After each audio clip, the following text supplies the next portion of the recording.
പരിശുദ്ധ പരമദിവ്യകാരുണ്യത്തിന് നേരവും ആരാധനയും സ്തുതിയും പുകഴ്ചയും ഉണ്ടായിരിക്കട്ടെ. പരിശുദ്ധ പരമദിവ്യകാരുണ്യത്തിന് നേരവും ആരാധനയും സ്തുതിയും പുകഴ്ചയും ഉണ്ടായിരിക്കട്ടെ. എൻ്റെ പ്രിയപ്പെട്ടവരെ, കൃപാസനം മരിയൻ ഉടമ്പടി ധ്യാനത്തിന് പ്രധാനമായും 2 ഘടകങ്ങളാണ് ഉള്ളത്. ഈ 2 ഘടകങ്ങളെക്കുറിച്ച് നിങ്ങൾക്കൊരു ധാരണ കിട്ടിയാൽ ഉടമ്പടി ഓട്ടോമാറ്റിക്കായിട്ട് വർക്ക് ചെയ്യും. അതിലൊരു ഘടകമെന്ന് പറയുന്നത് അറിവിൽ അധിഷ്ഠിതമായ ആധ്യാത്മികതയാണ്.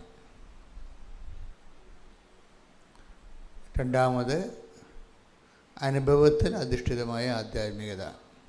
ഈ 2 കാര്യങ്ങളും അതിൻ്റെ പ്രൊപ്പോർഷണലായിട്ടുണ്ടായാൽ മാത്രമേ നമുക്ക് സർവൈവ് ചെയ്യാൻ പറ്റത്തുള്ളൂ. അല്ലെങ്കിൽ ഒരു ഷോർട്ട് ടൈമിന് ആധ്യാത്മിക ആചരിച്ച് നമ്മൾ അവസാനിപ്പിക്കാം. ഇത് തുടരണമെങ്കിൽ 2 കാര്യവും 50-50 എങ്കിലും വേണം. ഒന്ന്, അറിവിൽ അധിഷ്ഠിതമായ ആധ്യാത്മികതയെക്കുറിച്ച്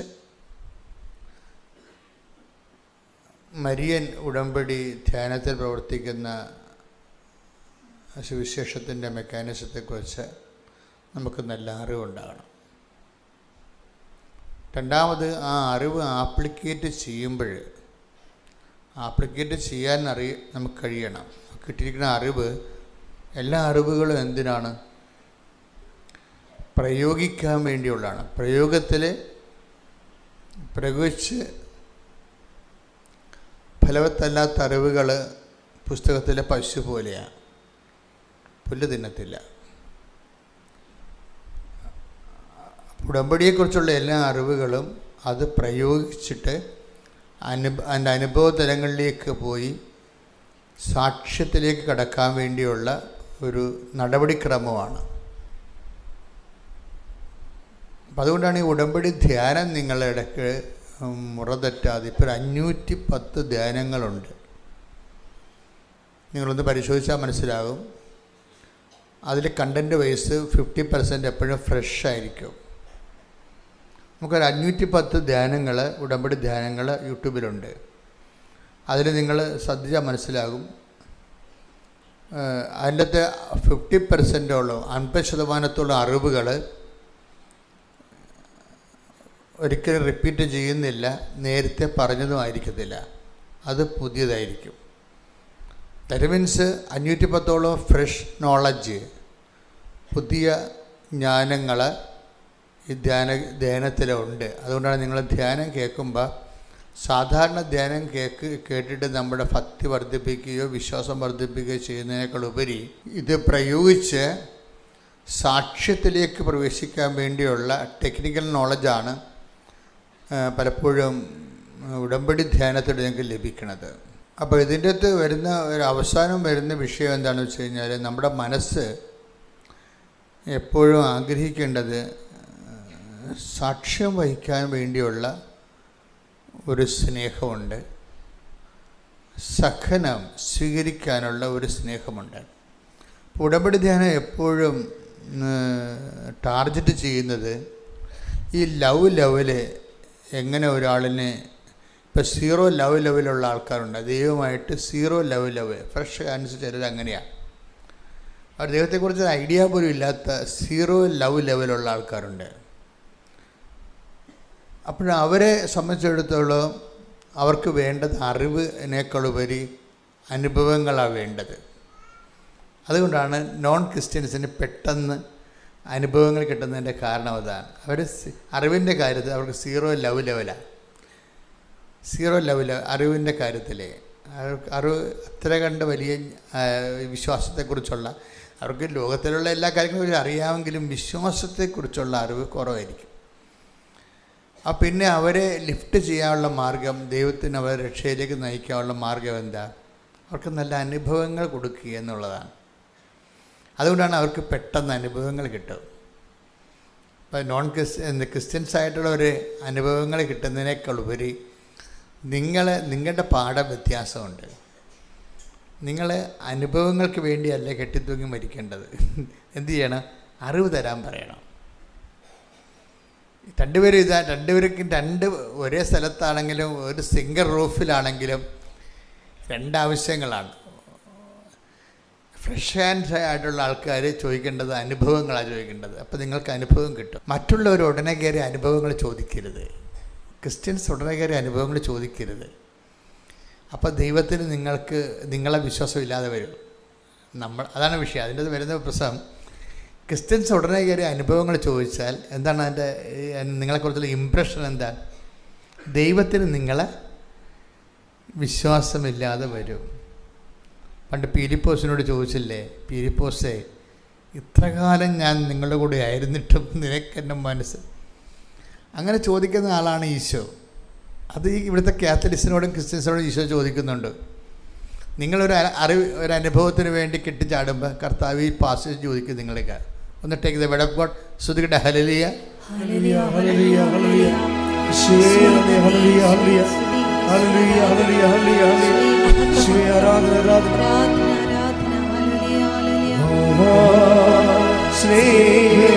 സ്നേഹരാജാവേ, ഇന്നും എന്നുള്ളിൽ വാ, സ്നേഹത്തിൻ പൂനിലാവേ, ഇന്നുള്ളിൽ സൂപ്പർ പാട്ടാണ്, നന്നായിട്ട് പാടുക എല്ലാവരും. സ്നേഹരാജാവേ,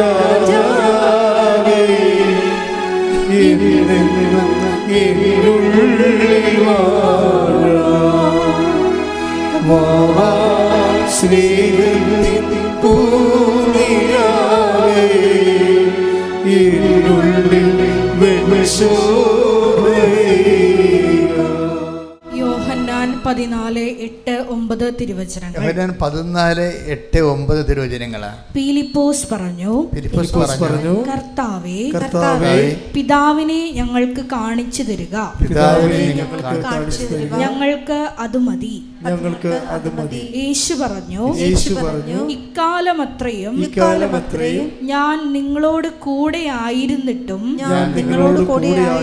പീലിപ്പോസേ, നീ എന്നെ അറിയുന്നില്ലേ? എന്നെ കാണുന്നവൻ പിതാവിനെ കാണുന്നു. പിന്നെ അതായത് ആ ചോദ്യത്തിൻ്റെ എല്ലാ വിഷയവും അടങ്ങിയിട്ടുണ്ട്. ഇത്രയും കാലം ഞാൻ നിങ്ങളോട് ആയിരുന്നിട്ടും നിങ്ങൾക്ക് എന്നെ മനസ്സിലായില്ലേ? അപ്പോൾ ഒരു അനുഭവത്തിന് വേണ്ടി വർഷങ്ങൾ ദൈവത്തിൻ്റെ ഈ വിശ്വാസം ജീവിച്ചിട്ടും ഒരു അനുഭവം കിട്ടാത്തതിൻ്റെ ഇപ്പോഴുള്ള വിഷയത്തിന് ഒരു പരിഹാരം കാണാത്തതിൻ്റെ പേരിൽ നീ പ്രാർത്ഥന കുറക്കുകയോ ആധ്യാത്മിക കാര്യങ്ങൾക്ക് ശൈത്യം ഉണ്ടാക്കുകയോ ചെയ്തു കഴിഞ്ഞാൽ നിൻ്റെ അസസ്മെൻറ്റ് നെഗറ്റീവിലേക്ക് പോകും. അതെപ്പോഴും ഓർക്കണം. ഞാൻ എപ്പോഴും പറയുന്നത് സ്പിരിച്വാലിറ്റി ഈസ് ഇൻ്റലിജൻ്റ് ബിസിനസ്. എന്നുവെച്ചാൽ ഞാൻ എൻ്റെ വിനിമയം, ബിസിനസ് വെച്ചാൽ മോശം കച്ചവടം എന്ന അർത്ഥത്തിലല്ല, വിനിമയം, കമ്മ്യൂണിക്കേഷൻ. ആധ്യാത്മികത എന്ന് പറയുന്നത് ഒരു ബുദ്ധിപരമായ ഇൻവെസ്റ്റ്മെൻ്റാണ്. എന്താ കാരണം വെച്ച് കഴിഞ്ഞാൽ നമ്മൾ ദൈവത്തോടാണ് ഈ വിഷയത്തിൽ ഒരു അഭിമുഖത്തിന് സമയം കുറിക്കണത്. അപ്പോൾ ദൈവമായിട്ടുള്ള ഈ വിനിമയത്തിൽ വളരെ സൂക്ഷിച്ച് സംസാരിക്കണം. ഇവിടെ നയതന്ത്രത്തിനൊന്നും ബലമില്ല. കാര്യം നയതന്ത്രം എന്ത് പറഞ്ഞാലും ആ നയതന്ത്രം ഉദ്ദേശിക്കുന്നത് എന്താണെന്നുള്ളത് ദൈവത്തിന് പിടികിട്ടും. ചില ആൾക്കാർ മൗനം പാലിക്കും. അപ്പോഴും നിങ്ങളുടെ മനസ്സ് അവർക്കെതിരാണെന്ന് ദൈവത്തിന് അറിയാൻ പറ്റും. ഇപ്പോൾ ഡിപ്ലോമാറ്റിക് സൈലൻസ് കീപ്പ് ചെയ്യത്തില്ലേ? നമ്മൾ പറഞ്ഞത് വേണ്ട, അപ്പോൾ പിന്നെ ഞാൻ പറഞ്ഞതേ ഉണ്ടാകത്തുള്ളൂ എന്ന് പറഞ്ഞുകൊണ്ട് പറയാതിരിക്കും. അത് മനുഷ്യന്മാരോട് നമുക്ക് അങ്ങനെ ചെയ്യും. ഡിപ്ലോമാറ്റിക് സൈലൻസ് മനുഷ്യനോട് കീപ്പ് ചെയ്യാൻ പറ്റും.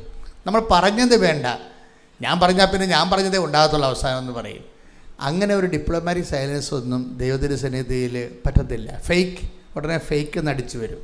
The person is completely fake. ഇയാളുമായിട്ടൊരു കമ്മ്യൂണിക്കേഷന് ഇനി മേൽഗതിയില്ല എന്ന് പറയും. അത് ദൈവമായിട്ട് വളരെ സൂക്ഷിച്ച് സംസാരിക്കണം എല്ലാ വിഷയങ്ങളും. അല്ല ഒന്ന് വിചാരിച്ച് വേറെ ഒന്നും പറയാൻ പറ്റത്തില്ല. മനുഷ്യന്മാർക്ക് അങ്ങനെ ചെയ്യാൻ പറ്റും അല്ലേ? നമ്മളൊന്ന് വിചാരിച്ചിട്ട് വേറെ ഒന്നും പറയാൻ പറ്റും. അപ്പോൾ നമ്മുടെ മനസ്സിലിരിപ്പോൾ എന്താണെന്ന് അവർക്ക് മനസ്സിലാവത്തില്ല. പക്ഷേ ദൈവത്തിൻ്റെ അടുത്ത് അങ്ങനെ പറയാൻ പറ്റത്തില്ല. നമ്മൾ എന്താണ് ഉപയോഗിക്കുന്നത് അതാണ് പറയുന്നത്. ഒരു ചിന്ത നിൻ്റെ ഉള്ളിൽ വരുന്നുമ്പോൾ തന്നെ ഞാനത് അറിയുന്നു എന്നാണ്. അപ്പം കാരണം ഈ ചിന്ത ദൈവം കണ്ടതിന് ശേഷമാണ് നമ്മൾ കാണുന്നത്. അതാണ് പ്രശ്നം. അത് വലിയ അപകടകരമായൊരവസ്ഥയാണ്. പ്രാർത്ഥിക്കുന്നവർ ഭയങ്കര ശ്രദ്ധിക്കേണ്ടതാണ്. Take the bed of God. ഒരു ചിന്ത നിൻ്റെ മുമ്പിൽ ശ്രുതിക്കട്ടെ. ഹല്ലേലൂയ, ഹല്ലേലൂയ, ഹല്ലേലൂയ, ഹല്ലേലൂയ. യേശുവേ നന്ദി. ഹല്ലേലൂയ, ഹല്ലേലൂയ, ഹല്ലേലൂയ, ഹല്ലേലൂയ, ഹല്ലേലൂയ. യേശുവേ മഹത്വം, ആരാധന, ആരാധന, ആരാധന. 139 സങ്കീർത്തനം 4 തിരുവചനം. ഒരു വാക്ക് എന്റെ നാവിലെത്തുന്നതിന് മുമ്പ് തന്നെ കർത്താവേ അത് അവിടുന്ന് അറിയുന്നു. ഇതാണ് ഈ പ്രാർത്ഥനയുടെ അവസ്ഥ എന്ന് പറയുന്നത്. ഇവിടെ ഒന്നും ഒളിച്ചു വെക്കാനൊന്നും പറ്റത്തില്ല. ഒന്ന് മനസ്സിൽ വിചാരിച്ചിട്ട് വേറെ ഒന്നും പറയാൻ പറ്റത്തില്ല. നിങ്ങൾ എന്താ മനസ്സിൽ വിചാരിച്ചതെന്ന് ആദ്യം ദൈവത്തെ നമ്മൾ അടിച്ചു വരും. ഈ സാധനം നിങ്ങൾ പറയണത് അടിച്ച് മനസ്സിൽ ഇരിക്കണത് തമ്മിൽ രണ്ടും രണ്ടാണെങ്കിൽ നിങ്ങളെ ഫേക്ക് എന്ന് പറയും, കാപട്യം പറയും. അതെപ്പോഴും നമ്മൾ വളരെ ശ്രദ്ധിക്കണം. കാര്യം പക്ഷെ ഒരു കാര്യമുണ്ട്, എല്ലാവരും പിടിക്കപ്പെടുന്ന കാര്യം കാപട്യം ഉള്ളവർക്ക് ഇങ്ങനെ പറ്റത്തുള്ളൂ. അതാണ് പ്രശ്നം. ബേസിക്കായിട്ട് കാപട്യമുള്ള ആൾക്കാരുണ്ടാവില്ല. എല്ലാ കാര്യവും മതിൽ ഗേറ്റ് തുറന്നു കിടന്നാലും മതിൽ ചാടി വരുന്ന ആൾക്കാരില്ലേ, അവരങ്ങനെയാണ് പഠിച്ചിരിക്കണത്. ഇങ്ങനെ തുടരണമെങ്കിൽ ഇങ്ങനെയൊക്കെ വരത്തുള്ളൂ.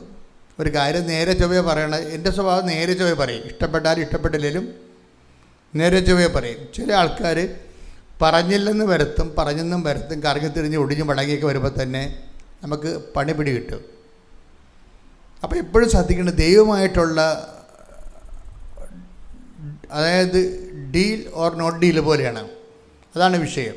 നമുക്ക് രണ്ട് ഒരു അംബിഗസ് ഉത്തരങ്ങളില്ല. അതുകൊണ്ട് തന്നെ എല്ലാ ഡീലിങ്സും സത്യസന്ധമാകാൻ വേണ്ടി നോക്കണം. പ്രാർത്ഥിക്കുക. കർത്താവായ ദൈവമേ, അങ്ങയോടുള്ള എല്ലാ വിനിമയങ്ങളും സത്യസന്ധമാകാനും ആ സത്യം എനിക്ക് കേടായി ഭവിച്ചാലും അങ്ങയുടെ സ്നേഹത്തെ വിശ്വസിച്ചുകൊണ്ട് സത്യത്തിൽ തന്നെ സാക്ഷിയായി ജീവിക്കുവാൻ എന്നെ സഹായിക്കണം.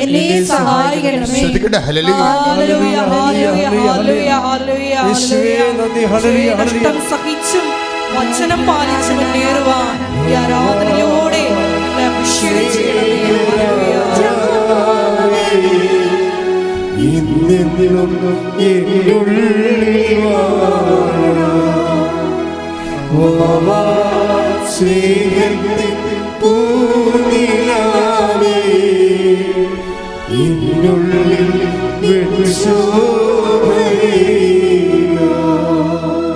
പരിശുദ്ധ പരമദിവ്യകാരുണ്യത്തിന് ആരാധനയും സ്തുതിയും പുകഴ്ചയും ഉണ്ടായിരിക്കട്ടെ. പരിശുദ്ധ പരമദിവ്യകാരുണ്യത്തിന് ആരാധനയും സ്തുതിയും പുകഴ്ചയും ഉണ്ടായിരിക്കട്ടെ. അപ്പോൾ ഞാൻ നിങ്ങളോട് നേരത്തെ പറഞ്ഞത് ഇങ്ങനെയാണ്, Christians and non Christians. Non ക്രിസ്ത്യൻസിന് ശരിക്കും പെട്ടെന്ന് അനുഭവജ്ഞാനങ്ങൾ കിട്ടാനുള്ള സാധ്യത കൂടുതലാണ്. ക്രിസ്ത്യൻസിനെ സംബന്ധിച്ചിടത്തോളം ഈ അനുഭവജ്ഞാനങ്ങൾ നേരത്തെ പലതും കിട്ടിയിരിക്കുന്ന കാരണം നിങ്ങളോട് അറിവ് വർദ്ധിക്കാൻ ദൈവം പറയും. അതുകൊണ്ട് നിങ്ങൾ ധ്യാനം മര്യാദയ്ക്ക് കൂടി ഈ വിഷയത്തിൽ നല്ല ബോധ്യങ്ങൾ കിട്ടണം. കാര്യം നമ്മളെ സംബന്ധിച്ചുള്ളതും ദൈവം നോക്കണ കാര്യവും നമ്മൾ നോക്കുന്ന കാര്യവും രണ്ട് എൻഡാണ്. ആ പ്രശ്നം ദൈവം നോക്കുന്ന ഇടങ്ങളും നമ്മൾ നോക്കുന്ന ഇടങ്ങളും രണ്ടായി പോകരുത്. അതെന്നാണ് ഒന്നായി വരുന്നത് അന്ന് ഉടമ്പടി ഫയറാകും.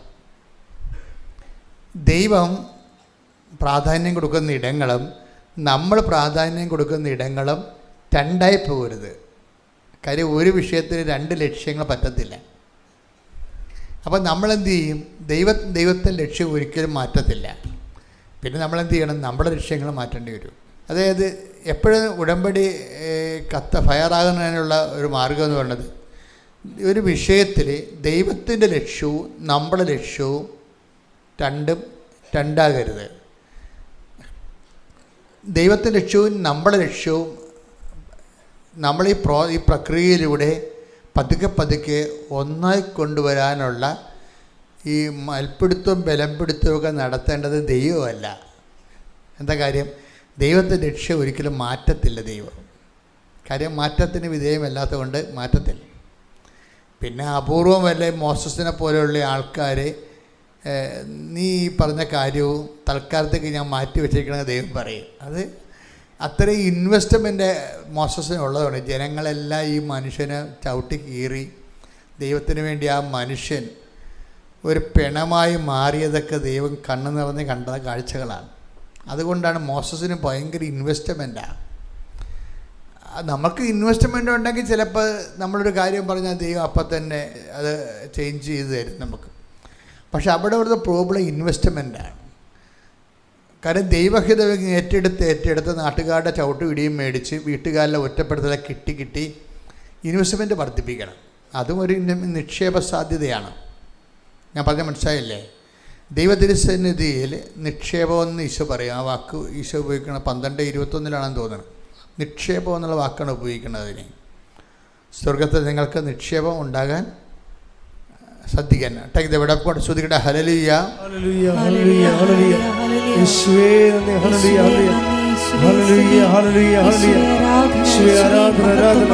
യേശുവേ നന്ദി, മഹത്വം, മഹത്വം, മഹത്വം, മഹത്വം. ഹല്ലേലൂയ, ആരാധന, ആരാധന. യേശുവേ ആരാധന, ആരാധന, ആരാധന. യേശുവേ ആരാധന. മത്തായി 6:19-20 തിരുവചനങ്ങൾ. മത്തായി 6:19-20. ഭൂമിയിൽ നിക്ഷേപം കരുതി വെക്കരുത്, ഭൂമിയിൽ നിക്ഷേപം കരുതി വെക്കരുത്. തുരുമ്പും കീടങ്ങളും അവ നശിപ്പിക്കും, തുരുമ്പും കീടങ്ങളും അവ നശിപ്പിക്കും. കള്ളന്മാർ തുരന്ന് മോഷ്ടിക്കും, കള്ളന്മാർ തുരന്ന് മോഷ്ടിക്കും. എന്നാൽ സ്വർഗത്തിൽ നിങ്ങൾക്കായി നിക്ഷേപങ്ങൾ കരുതി വെക്കുക, നിക്ഷേപങ്ങൾ കരുതി വെക്കുക. ഇതിന്റെ വിഷയം എന്ന് പറയുന്നത് എന്താ പറഞ്ഞിരിക്കുന്നത്? സ്വർഗത്തിൽ നിങ്ങൾക്കായി നിക്ഷേപങ്ങൾ കരുതി വെക്കുക. അപ്പോൾ നിങ്ങൾ ഓർക്കുന്ന സ്വർഗം എന്ന് പറഞ്ഞാൽ ഏതാണ്ട് തട്ടുംപുറത്തുള്ള മുകളിലുള്ള പരിപാടിയാണ്. അവിടെ എങ്ങനെ കൊണ്ടുപോയി എന്തോ നിക്ഷേപിക്കണേ, ഇങ്ങനെയുള്ള ചിന്ത ഒന്നും വേണ്ട. സ്വർഗം എന്ന് പറയണത് കർത്താവിൻ്റെ മനസ്സാണ്. കർത്താവിൻ്റെ മനസ്സിൽ നിനക്ക് വേണ്ടി നിധി സൂക്ഷിക്കാൻ പറഞ്ഞിരിക്കുകയാണ്. മനസ്സിലായില്ലേ? കർത്താവിൻ്റെ മനസ്സാണ് സ്വർഗം. അവിടെ എന്താണ്? നിന്നെക്കുറിച്ചുള്ള ഓർമ്മകളൊക്കെ ഉള്ള എവിടെയാണ്? കർത്താവിൻ്റെ മനസ്സിലാണ്. അതാണ് നമ്മുടെ സ്വർഗം. ഈശോയുടെ മനസ്സിൽ നമുക്ക് നിക്ഷേപം ഉണ്ടാകണം. മോസസിനൊക്കെ ഉണ്ടായ ഗുണമെന്ന് നീ ഈ പറഞ്ഞ കാര്യവും ഞാൻ ചെയ്തു തരും. ടേക്ക് ദ ബെഡ് അപ്പോൾ ശ്രുതിക്കട്ടെ. ഹല്ലേലൂയ, ഹല്ലേലൂയ, ഹല്ലേലൂയ, ഹല്ലേലൂയ. നന്ദി, ഹല്ലേലൂയ, ഹല്ലേലൂയ, ഹല്ലേലൂയ, ഹല്ലേലൂയ, ഹല്ലേലൂയ, ഹല്ലേലൂയ. പുറപ്പാട് 33:17. പുറപ്പാട് 33:17. കർത്താവ് മോശയോട് പറഞ്ഞു, നീ ആവശ്യപ്പെട്ട ഈ കാര്യവും ഞാൻ ചെയ്യും. എന്തെന്നാൽ നീ എന്റെ പ്രീതി നേടിയിരിക്കുന്നു, നിന്നെ എനിക്ക് നന്നായി അറിയാം. എപ്പോഴും ഞാൻ നിങ്ങളോട് പറഞ്ഞല്ലോ, ഇതൊരു സർട്ടിഫിക്കറ്റ്, ദൈവം കൊടുക്കുന്ന ഒരു സർട്ടിഫിക്കറ്റാണ്. ഒരു സർട്ടിഫിക്കറ്റിൽ കൊടുത്തിട്ട് പറയും എന്താണ്? നീ എൻ്റെ പ്രീതി നേടിയിരിക്കുന്നു. അപ്പോൾ ദൈവത്തിൽ നമുക്ക് നേടാൻ പറ്റുന്ന ഏറ്റവും ബെസ്റ്റ് സംഭവം എന്താണ്? കൃപയാണ്. അതാണ് പ്രീതി എന്ന് പറഞ്ഞത്, പ്രസാദം. നീ എൻ്റെ പ്രസാദം നേടിയിരിക്കുന്നു. കാര്യം എന്താണ്? എനിക്ക് നിന്നെ നന്നായി അറിയാം. അതാണ് വിഷയം. നന്നായി അറിയാമെന്ന് പറഞ്ഞത് ഈ മോസസും അഹ്റോനും തമ്മിലുള്ള, മോസസിൻ്റെ വൈഫും മോസസുമായിട്ട് തമ്മിൽ ഈ മോസസിൻ്റെ അടുത്ത് ഒത്തിരി ആൾക്കാർ വരികയും അങ്ങേരുടെ സമയം മുഴുവനും ഇങ്ങനെ ജനങ്ങൾക്ക് വേണ്ടി ചെലവഴിക്കുകയും കുടുംബത്തിൽ ഭയങ്കര പ്രശ്നങ്ങളുണ്ടായി. അപ്പോൾ നീ ഇതിനകത്ത് വലിയ കേമത്തൊന്നും കാണിക്കേണ്ട കാര്യമില്ല, ഇങ്ങനെ മനുഷ്യരെ കൈകാര്യം ചെയ്യാനൊക്കെ എനിക്കും അറിയാമെന്നൊക്കെ പറഞ്ഞ് ഈ മോസസിൻ്റെ വൈഫ് ഭയങ്കര ശണ്ട ഉണ്ടാക്കി. അതിൻ്റെ അകത്ത് ജത്രോയുടെയും ഒക്കെ സപ്പോർട്ടുണ്ട്, ബാക്ക് സപ്പോർട്ടുണ്ട് ഈ അമ്മായിയപ്പൻ്റെയൊക്കെ. അപ്പം ഇങ്ങനെ ചില കുടുംബത്തിൽ തന്നെ മോസസ് ഇങ്ങനെ ഒറ്റപ്പെട്ടു പോകും. പിന്നെ പബ്ലിക്കായിട്ടും താൻ ആർക്ക് വേണ്ടിയാണ് നിന്നത് ആ ജനത മോസസിനെ ഇങ്ങനെ അവർക്ക് വിശപ്പും പട്ടിണിയൊക്കെ വന്നപ്പോൾ അത് മോസസ് ഇങ്ങനെ വഴി നടത്തുന്നത് തെറ്റായതുകൊണ്ടാണെന്ന് മനസ്സിലാക്കിയിട്ട് ഈ ജനങ്ങളെല്ലാം ഇവനെതിരെ നിൽക്കും. ജനങ്ങളെല്ലാം മോസസിനെതിരെ നിൽക്കും. പക്ഷേ ദൈവത്തിൻ്റെ ഒരു വഴികളിലൂടെ മോസസിന് പോകാൻ പറ്റത്തുള്ളൂ. അപ്പോൾ ഈ ജനങ്ങളിൽ നിന്ന് ചവിട്ടും കുത്തുമൊക്കെ മേടിക്കുന്നത് ദൈവത്തിന് വേണ്ടിയാണ്. അതിൻ്റെ പേരിൽ ദൈവത്തിൻ്റെ ഇടയ്ക്ക് ഈ കാണ്ട് മോസസിലും കാണിച്ചിട്ടില്ല. അതാണ് മോസസിൻ്റെ ഒരു വിജയം. നിങ്ങളെപ്പോഴും നന്നായി ശ്രദ്ധിക്കണം. നിങ്ങൾ സഹിച്ച സഹനങ്ങളൊക്കെ ഞാൻ അങ്ങനെ സഹിച്ചു ഇങ്ങനെ സഹിച്ചു എന്നൊക്കെ പറഞ്ഞുകൊണ്ട് ഈ സഹനത്തിൻ്റെ കാർഡ് ദൈവത്തെ കാണിച്ച് വരട്ടരുത്. അത് ദൈവത്തിൻ്റെ കയ്യിലിരിക്കുന്ന കാര്യങ്ങളാണ്. നിങ്ങൾക്കറിയാമല്ലോ, എല്ലാ കാര്യവും ദൈവത്തിന് അറിയാം. ദൈവത്തെ പറഞ്ഞ് ബോധ്യപ്പെടുത്തിയിട്ട് നമ്മൾ ക്ലെയിം ഉണ്ടാക്കരുത്. മോസസിൻ്റെ സഹനങ്ങളെക്കുറിച്ച് എടുത്ത് ജനങ്ങൾ മോസസിനെ വെറുക്കണതും ഉപദ്രവിക്കുന്നതായിട്ട് ഭാഗങ്ങൾ അത് കേൾക്കേണ്ടതാണ് നിങ്ങളെ. അപ്പോൾ ഒരിക്കലും മോസസ് കംപ്ലൈൻറ്റ് ചെയ്യത്തില്ല.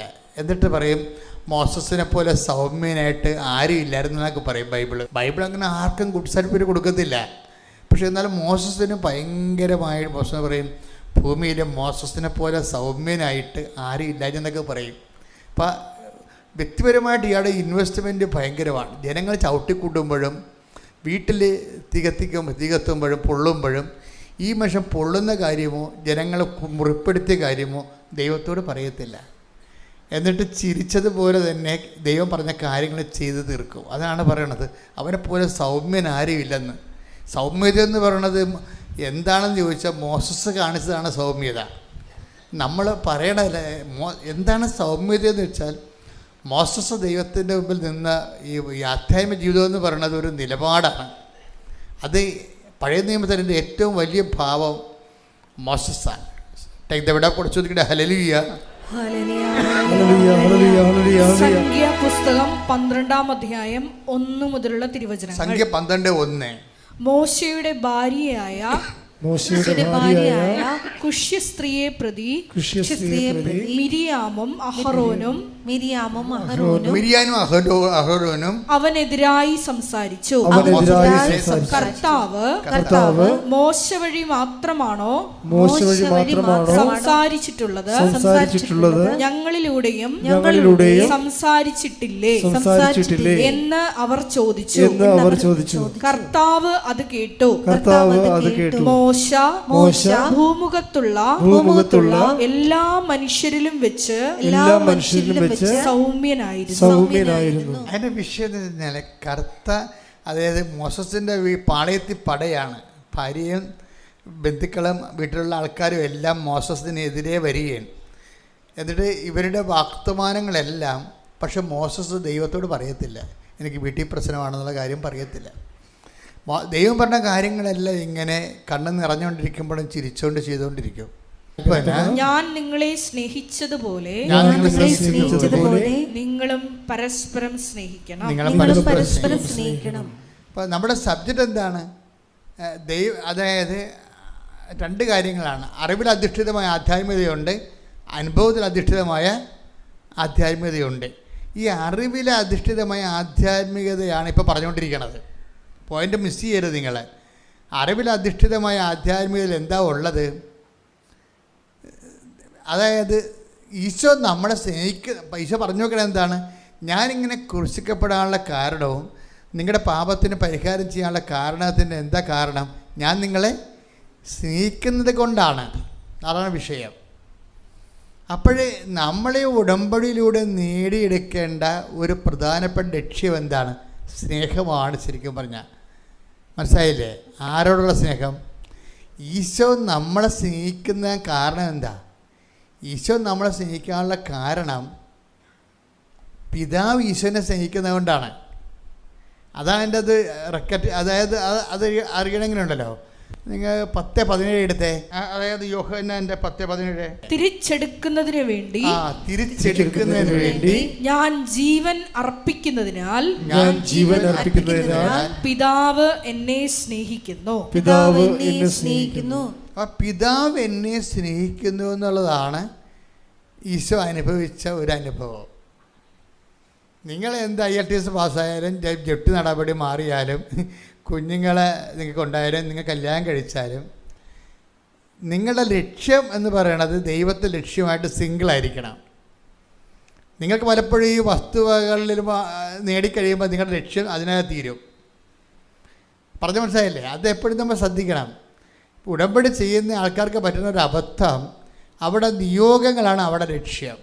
പക്ഷേ ദൈവത്തിൻ്റെ ലക്ഷ്യം നിങ്ങളുടെ നിയോഗമല്ല. ദൈവത്തിൻ്റെ ലക്ഷ്യം എന്താ?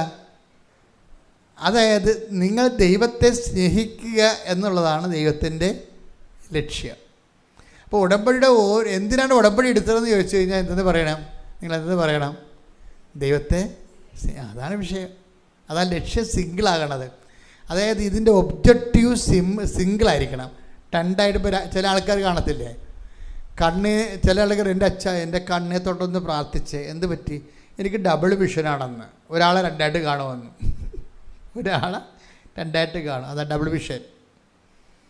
അപ്പോൾ അതുപോലെ നമ്മൾ ഈ രണ്ടായിട്ട് കാണരുത്.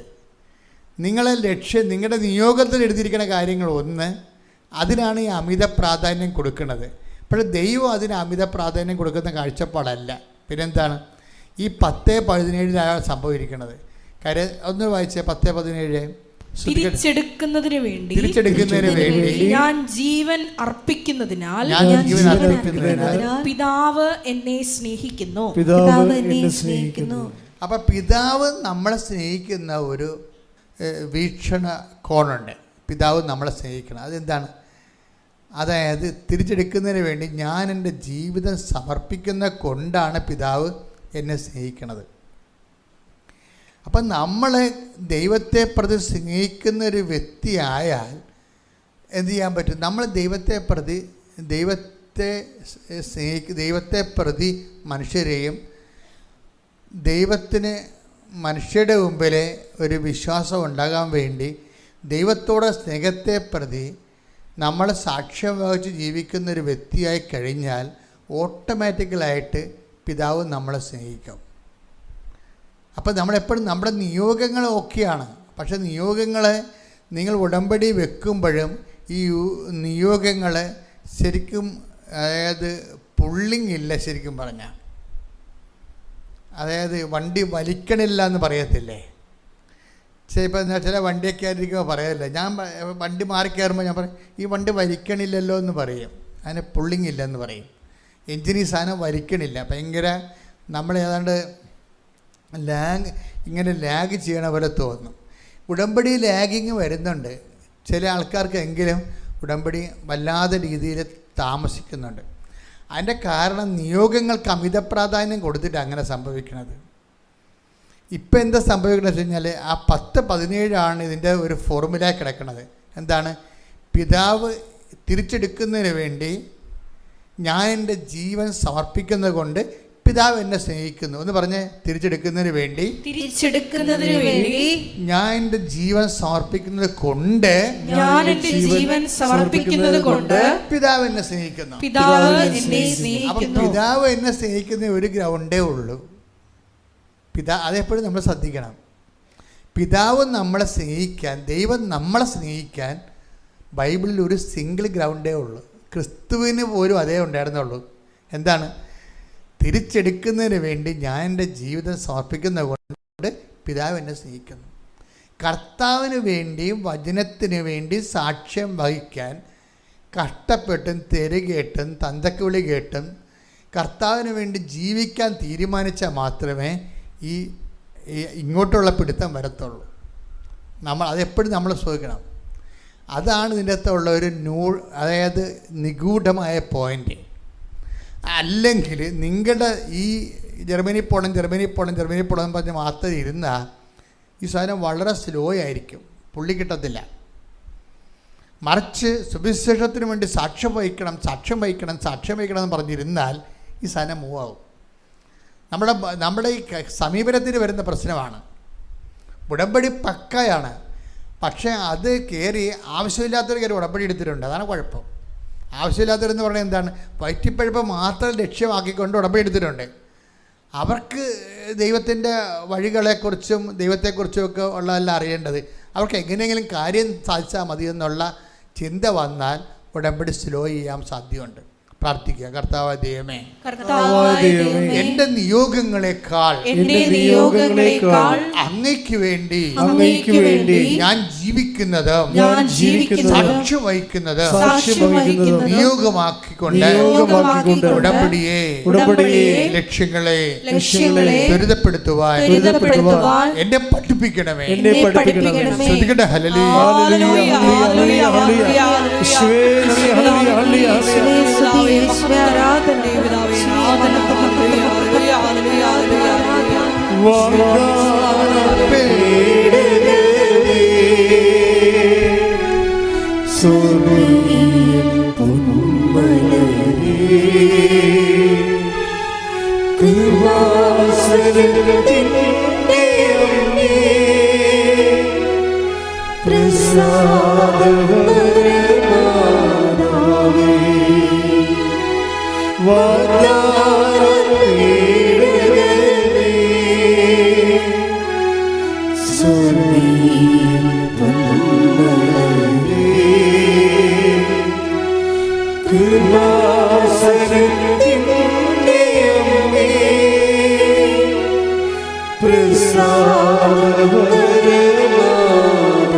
അതായത് ദൈവത്തിന് വേണ്ടി സാക്ഷ്യം വഹിച്ച് ജീവിക്കാൻ വേണ്ടിയുള്ളതിന് പ്രാധാന്യം കിട്ടിയാൽ ഉടമ്പടി ഓട്ടോമാറ്റിക്കലി ലിഫ്റ്റ് ചെയ്യും.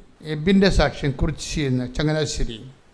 ഇപ്പോൾ എബിൻ എന്ന് പറയുന്നത് എബവ് ആവറേജ് കാത്തലിക്കാണ്. കുടുംബ പ്രാർത്ഥനയുണ്ട്, കുമ്പസാരമുണ്ട്, കൗദാശ ജീവിതമുണ്ട്, പള്ളിപ്രവർത്തനങ്ങളുണ്ട്, എല്ലാം ഉള്ളൊരാളാണ്. അപ്പോൾ ഈ ഉടമ്പടിയെക്കുറിച്ച് കേട്ടപ്പോൾ അദ്ദേഹത്തിന് അങ്ങനെ പെട്ടെന്നൊരു ആകർഷണം തോന്നിയില്ല. കാര്യം എന്ന് വെച്ചാൽ പുള്ളി സെൽഫ് കണ്ടൻറ്റഡാണ്. കാര്യം ഞാൻ നന്നായിട്ട് ജീവിക്കുന്നുണ്ട്, ദൈവമായിട്ട് നല്ല ധാരണയിലെത്തിയിട്ടുണ്ട്, ദൈവത്തിന് വേണ്ടിയാണ് ജീവിക്കണത്, നല്ല പ്രാർത്ഥനാ ജീവിതമുണ്ട്, പ്രവർത്തനങ്ങളുണ്ട്. അപ്പോൾ എപ്പോഴായാലും ദൈവം എന്നെ സഹായിച്ചോളൂ. അതുകൊണ്ടാണ് ചില ആൾക്കാർ ഉടമ്പടിയിൽ ഇങ്ങനെ അറച്ചു നിൽക്കുന്നതിൻ്റെ കാരണം. പിന്നെ പ്രത്യേകിച്ച് എന്താ ഉടമ്പടിയിലുള്ളതെന്നുള്ളതാണ് ചിലർ ചോദിക്കുന്നത്. പക്ഷേ ജോലി കാര്യങ്ങളാണ്. പുള്ളി ഒരു ഇലക്ട്രോണിക്സ് എൻജിനീയറാണ്. പക്ഷേ ജോലി കണ്ട അത്രയ്ക്ക് നാട്ടിലെ ജോലി അങ്ങനെ ഒക്കണില്ല. അപ്പോൾ പുള്ളിക്ക് തോന്നി ശരി എന്നാൽ UAE പോകാമെന്ന് വിചാരിച്ചു. അങ്ങനെ അദ്ദേഹം UAE പോയി. അവിടെ 6 മാസം ഓരോരോ കമ്പനികളിൽ ജോലി അന്വേഷിച്ചും അതിൻ്റെ റെസ്യൂം കൊടുത്തും ഇൻ്റർവ്യൂവിന് പോയും. അപ്പോൾ ഇൻ്റർവ്യൂവിനൊക്കെ പോകുമ്പോൾ നമുക്ക് 1-2 ഇൻ്റർവ്യൂ കഴിയുമ്പോൾ അങ്ങനെ കുറേ അപ്പോൾ ആൾക്കാർ പിന്നെ പറയും സാരമില്ല 6 മാസമൊക്കെ ഇൻ്റർവ്യൂവിന് പോകേണ്ടി വരും, ഒരു 10-50 കമ്പനി പോയാലേ നമുക്ക് ഒരു കമ്പനി ഒക്കത്തുള്ളൂ എന്നൊക്കെ പറഞ്ഞ് നമ്മൾ ആശ്വസിപ്പിച്ചൊക്കെ നിൽക്കും. പക്ഷെ ഒരു ടൈം കഴിയുമ്പോൾ നമ്മുടെ കൈ വിട്ടു പോകും. എന്താണ്? നമ്മൾ തിരിച്ചറിയും നമ്മൾ ആർക്കും വേണ്ട, നമ്മുടെ ജീവിതം ഇങ്ങനെ കുലച്ചു പോകുകയുള്ളൂ, നമ്മളീ പറഞ്ഞതൊക്കെ വെറുതെയാണ്, ഞാനിങ്ങനെ എനിക്ക് ജോലി കിട്ടാമെന്ന് എന്ത് ചെയ്യും, ജോലി കിട്ടിയാൽ പിന്നെ പെണ്ണ് കിട്ടത്തില്ല, പിന്നെ കല്യാണം കഴിക്കാൻ പറ്റത്തില്ല, പിന്നെ കുടുംബ ജീവിതമില്ല. അതൊന്നും പുള്ളി പെട്ടെന്ന് വിറച്ചു പോയി. ജീവിതത്തിൻ്റെ യഥാർത്ഥ മുഖം കണ്ടാൽ പെട്ടെന്ന് നമ്മൾ വിറക്കുമല്ല. പുള്ളി ഉടനെ തിരിച്ചു പോന്നിട്ട് നാട്ടിൻപുറത്ത് പോലെ ജോലി അന്വേഷിക്കാമെന്ന് വിചാരിച്ച്. അപ്പോൾ നാട്ടിൻപുറത്ത് ജോലി അന്വേഷിക്കാനും പുള്ളിക്ക് കിട്ടണില്ല. അപ്പോഴങ്ങ് ആരോ പറഞ്ഞത്, അമ്മ പറഞ്ഞെടാ നീ പോയി ഒരു ഉടമ്പടി എടുക്കാൻ പറഞ്ഞ്. എബിൻ വന്ന് ഉടമ്പടി എടുത്ത്. ഇപ്പോൾ ഉടമ്പടി എടുക്കുമ്പോൾ ഉടമ്പടി പ്രത്യേകിച്ച് സാധാരണ നല്ല ക്രിസ്ത്യാനിയായിട്ട് ജീവിക്കുന്ന ഒരാളിന് ഉടമ്പടി പ്രത്യേകിച്ചൊന്നുമില്ല, അത് തന്നെ ഫോളോ ചെയ്താൽ മതി. പക്ഷേ അതിൻ്റെ അകത്ത് ചില കാര്യങ്ങൾ പ്രത്യേകിച്ചുണ്ട്. അത് പക്ഷേ ഇവർക്ക് ഈ നാട്ടു ക്രിസ്ത്യാനിക്ക് നടക്കത്തുമില്ല. അത് ഉടമ്പടി പ്രത്യേകിച്ച് സംഭവമുണ്ട്. അത് ചെയ്യണമെന്നുണ്ടെങ്കിൽ പ്രത്യേക അനുഗ്രഹമൊക്കെ വേണം. അത് നാട്ടു ക്രിസ്ത്യാനി ഇപ്പം ഞാൻ നല്ലവണ്ണം കുടുംബ പ്രാർത്ഥന ഞങ്ങളുടെ വീട്ടിൽ നിന്ന് കുടുംബ പ്രാർത്ഥന ഉണ്ട്, ഞങ്ങൾക്ക് കാരികസതുണ്ട്, എനിക്ക് കാരികസ് റാങ്ക് കിട്ടിയ ആളാണ്, ഞങ്ങളുടെ കുടുംബത്തിൽ പാരമ്പര്യമായുള്ള നല്ല കത്തോലിക്കരാണ് എന്നൊക്കെ പറയുന്നവർക്ക് ഉടമ്പടിയുടെ ചില കാര്യങ്ങൾ ചെയ്യാൻ ഈ ജന്മം പോരാതെ വരും. അതാണ് വിഷയം. നമ്മൾ അറിയത്തില്ല സംഭവം. അതായത് ഇവരെല്ലാം ചെയ്തുകൊണ്ടിരിക്കുന്നത് എല്ലാം 5 മാർക്കിൻ്റെയും 10 മാർക്കിൻ്റെയും ക്വസ്റ്റ്യൻ ആൻസർ ചെയ്യുകയാണ്. ഒരു ശരാശരി കത്തോലിക്കൻ ചെയ്യണത് 5 മാർക്കിൻ്റെയും 10 മാർക്കിൻ്റെയും ക്വസ്റ്റ്യൻ പേപ്പറും. പക്ഷേ ആ ക്വസ്റ്റ്യൻ പേപ്പറിൻ്റെ ബാക്കിൽ ഒറ്റ ചോദ്യത്തിന് 20 മാർക്കിൻ്റെ 40 മാർക്കിൻ്റെയും ചോദ്യം കിടപ്പുണ്ട്. അത് എഴുതാൻ പറ്റത്തില്ല. അത് എഴുതണമെങ്കിലേ അപ്പം മാത്രമേ നമ്മുടെ കള്ളനും വെള്ളി നീ കറക്റ്റ് ആളാണ് കർത്താവിൻ്റെ അല്ലേന്ന് അറിയത്തുള്ളൂ. ആൾക്കാർ എഴുതുന്നതൊക്കെ ചോദ്യം 2 മാർക്കിൻ്റെ 3 മാർക്കിൻ്റെ ചോദ്യമൊക്കെ ചുമ്മാ കണ്ണും പൊട്ടി കറക്കി കുത്തി എഴുതിക്കും. പക്ഷേ അതിൻ്റെ അപ്പുറത്തുള്ളൊരു 40 മാർക്കിൻ്റെ ചോദ്യമുണ്ട്, അത് എഴുതത്തില്ല, എഴുതാൻ പാടാണ്. അത് എഴുതുന്ന ആൾക്കാരാണ് ഈ അടിച്ച ഉടമ്പടിയുടെ അനുഗ്രഹം ചോദിച്ചുകൊണ്ട് പോകണം. അത് ഇവിടുന്ന് ഓടിക്കളയുന്ന ആൾക്കാർ കിട്ടിയെന്ന് പറഞ്ഞ് ഉടനെ എന്താണ് അവർക്കറിയാം. അവരോട് കർത്താവ് പറഞ്ഞിട്ടുണ്ട്, ഇന്ന കളത്തിലാണ് സമ്മാനം ഇരിക്കണമെന്ന്. ഇന്ന കളത്തിലാണ് സമ്മാനം ഇരിക്കണമെന്നുള്ളത് രഹസ്യമായി, അത് ദൈവമായിട്ടൊരു ഇഷ്ടത്തിന് പുറത്ത് കൈമാറുന്ന രഹസ്യങ്ങളാണ്. നമുക്ക് ദൈവത്തോട് ഇഷ്ടമുണ്ടെന്ന് പറഞ്ഞ് ദൈവത്തിന് നമ്മളോട് ഇഷ്ടമുണ്ടാകണമെന്ന് ഒരു നിർബന്ധമില്ല. ഞാൻ ഇന്നുവരെ അങ്ങനെ കണ്ടിട്ടില്ല ആൾക്കാരെ. നമുക്ക് പൊരിഞ്ഞ സ്നേഹമായിരിക്കും ദൈവത്തോട്, പക്ഷേ അവിടെ കോളങ്ങൾ ഫില്ല് ചെയ്ത് നോക്കി കഴിഞ്ഞാൽ അവർക്ക് ദൈവത്തിന് അവരോട് ഇഷ്ടമാണെന്ന് ചോദിച്ചു കഴിഞ്ഞാൽ അല്ല. കാരണം ദൈവത്തിന് നമ്മളോട് ഇഷ്ടമാണെന്നുണ്ടെങ്കിൽ നമുക്കറിയാൻ പറ്റും. നമുക്ക് ദൈവത്തോട് ഇഷ്ടമാണെന്ന് പറഞ്ഞാൽ നമ്മളെല്ലാ കാര്യങ്ങളും ഭംഗിയായിട്ട് ചെയ്യണത്, ജീവിക്കണതും വിശുദ്ധിയോട് ജീവിക്കണം എല്ലാം കറക്റ്റാണ്. പക്ഷെ അതിൻ്റെ പേരിൽ ദൈവത്തിന് നമ്മളൊരു പ്രത്യേക സ്നേഹം ഉണ്ടാവണമെന്ന് ഒരു നിർബന്ധമില്ല. അതൊക്കെ നിൻ്റെ കടമയാണെന്ന് പറയും. അതൊക്കെ നിൻ്റെ കടമയാണെന്ന് പറയും. നീ അത് മെയിൻറ്റെയിൻ ചെയ്യണമെങ്കിൽ, നീ അത് സാറ്റിസ്കോ മെയിൻറ്റെയിൻ ചെയ്യണമെങ്കിൽ ഇത്രയും കാര്യങ്ങൾ നീ ചെയ്യണം. അത് നിൻ്റെ കടമയാണ്. അതുകൊണ്ട് ദൈവത്തിനൊരു പ്രത്യേക സ്നേഹം നമ്മോട് തോന്നണമെന്നില്ല. അതാണ് അതിൻ്റെ കടമയാണെന്ന് പറയുന്ന ഭാഗമില്ല. Take the bed of God 17:10 എടുത്ത് ശ്രുതിക്കട്ടെ. ഹല്ലേലൂയ ഹല്ലേലൂയ ഹല്ലേലൂയ. 17:10 ഇതുപോലെ തന്നെ നിങ്ങളും കൽപ്പിക്കപ്പെട്ടവയെല്ലാം ചെയ്തതിന് ശേഷം ഞങ്ങൾ പ്രയോജനമില്ലാത്ത ദാസന്മാരാണ് കടമ നിർവഹിച്ചതേയുള്ളൂ എന്ന് പറയുവിൻ. നിത്യത എന്ന് പറയുന്ന സമ്മാനം കൈപ്പറ്റുന്നതിന് വേണ്ടി നമ്മൾ കുറച്ച് കടമകൾ നിർവഹിക്കാനുണ്ട്. അത് നിത്യതയ്ക്ക് വേണ്ടിയുള്ള നമ്മളുടെ അഡ്വാൻസ് ഗിവിങ് ആണ്, അതിൻ്റെ വില കൊടുക്കുന്നതാണ്. അതെന്താ? കർത്താവിൻ്റെ ദിവസം പരിശുദ്ധമായി ആചരിക്കണം, വിശുദ്ധിയോടെയും സ്നേഹത്തോട് ജീവിക്കണം. അതൊക്കെ നിങ്ങൾ ചെയ്താലും ഉടമ്പടി വരുന്ന അത്രയും പ്രയോജനം അതുകൊണ്ടുണ്ടാകത്തില്ല. അത് കാര്യം അതൊക്കെ മേലാണ്. അതൊക്കെ നിർവഹിക്കുന്നത് അടിത്തറ വേണം. അത് ഉപേക്ഷിക്കാതെ തന്നെ നീ മറ്റവ ചെയ്യേണ്ടതായിരുന്നു ഈശോ പറയണില്ലേ? അത് ഈശോയുടെ നിലപാട്.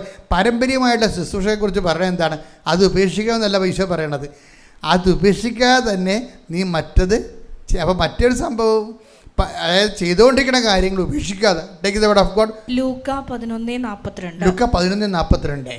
ഫരീസേരെ നിങ്ങൾക്ക് ദുരിതം, എന്തെന്നാൽ നിങ്ങൾ അരൂതയുടെയും തുളസിയുടെയും മറ്റെല്ലാ ചെടികളുടെയും ദശാംശം കൊടുക്കുന്നു. എന്നാൽ ദൈവത്തിന്റെ നീതിയും സ്നേഹവും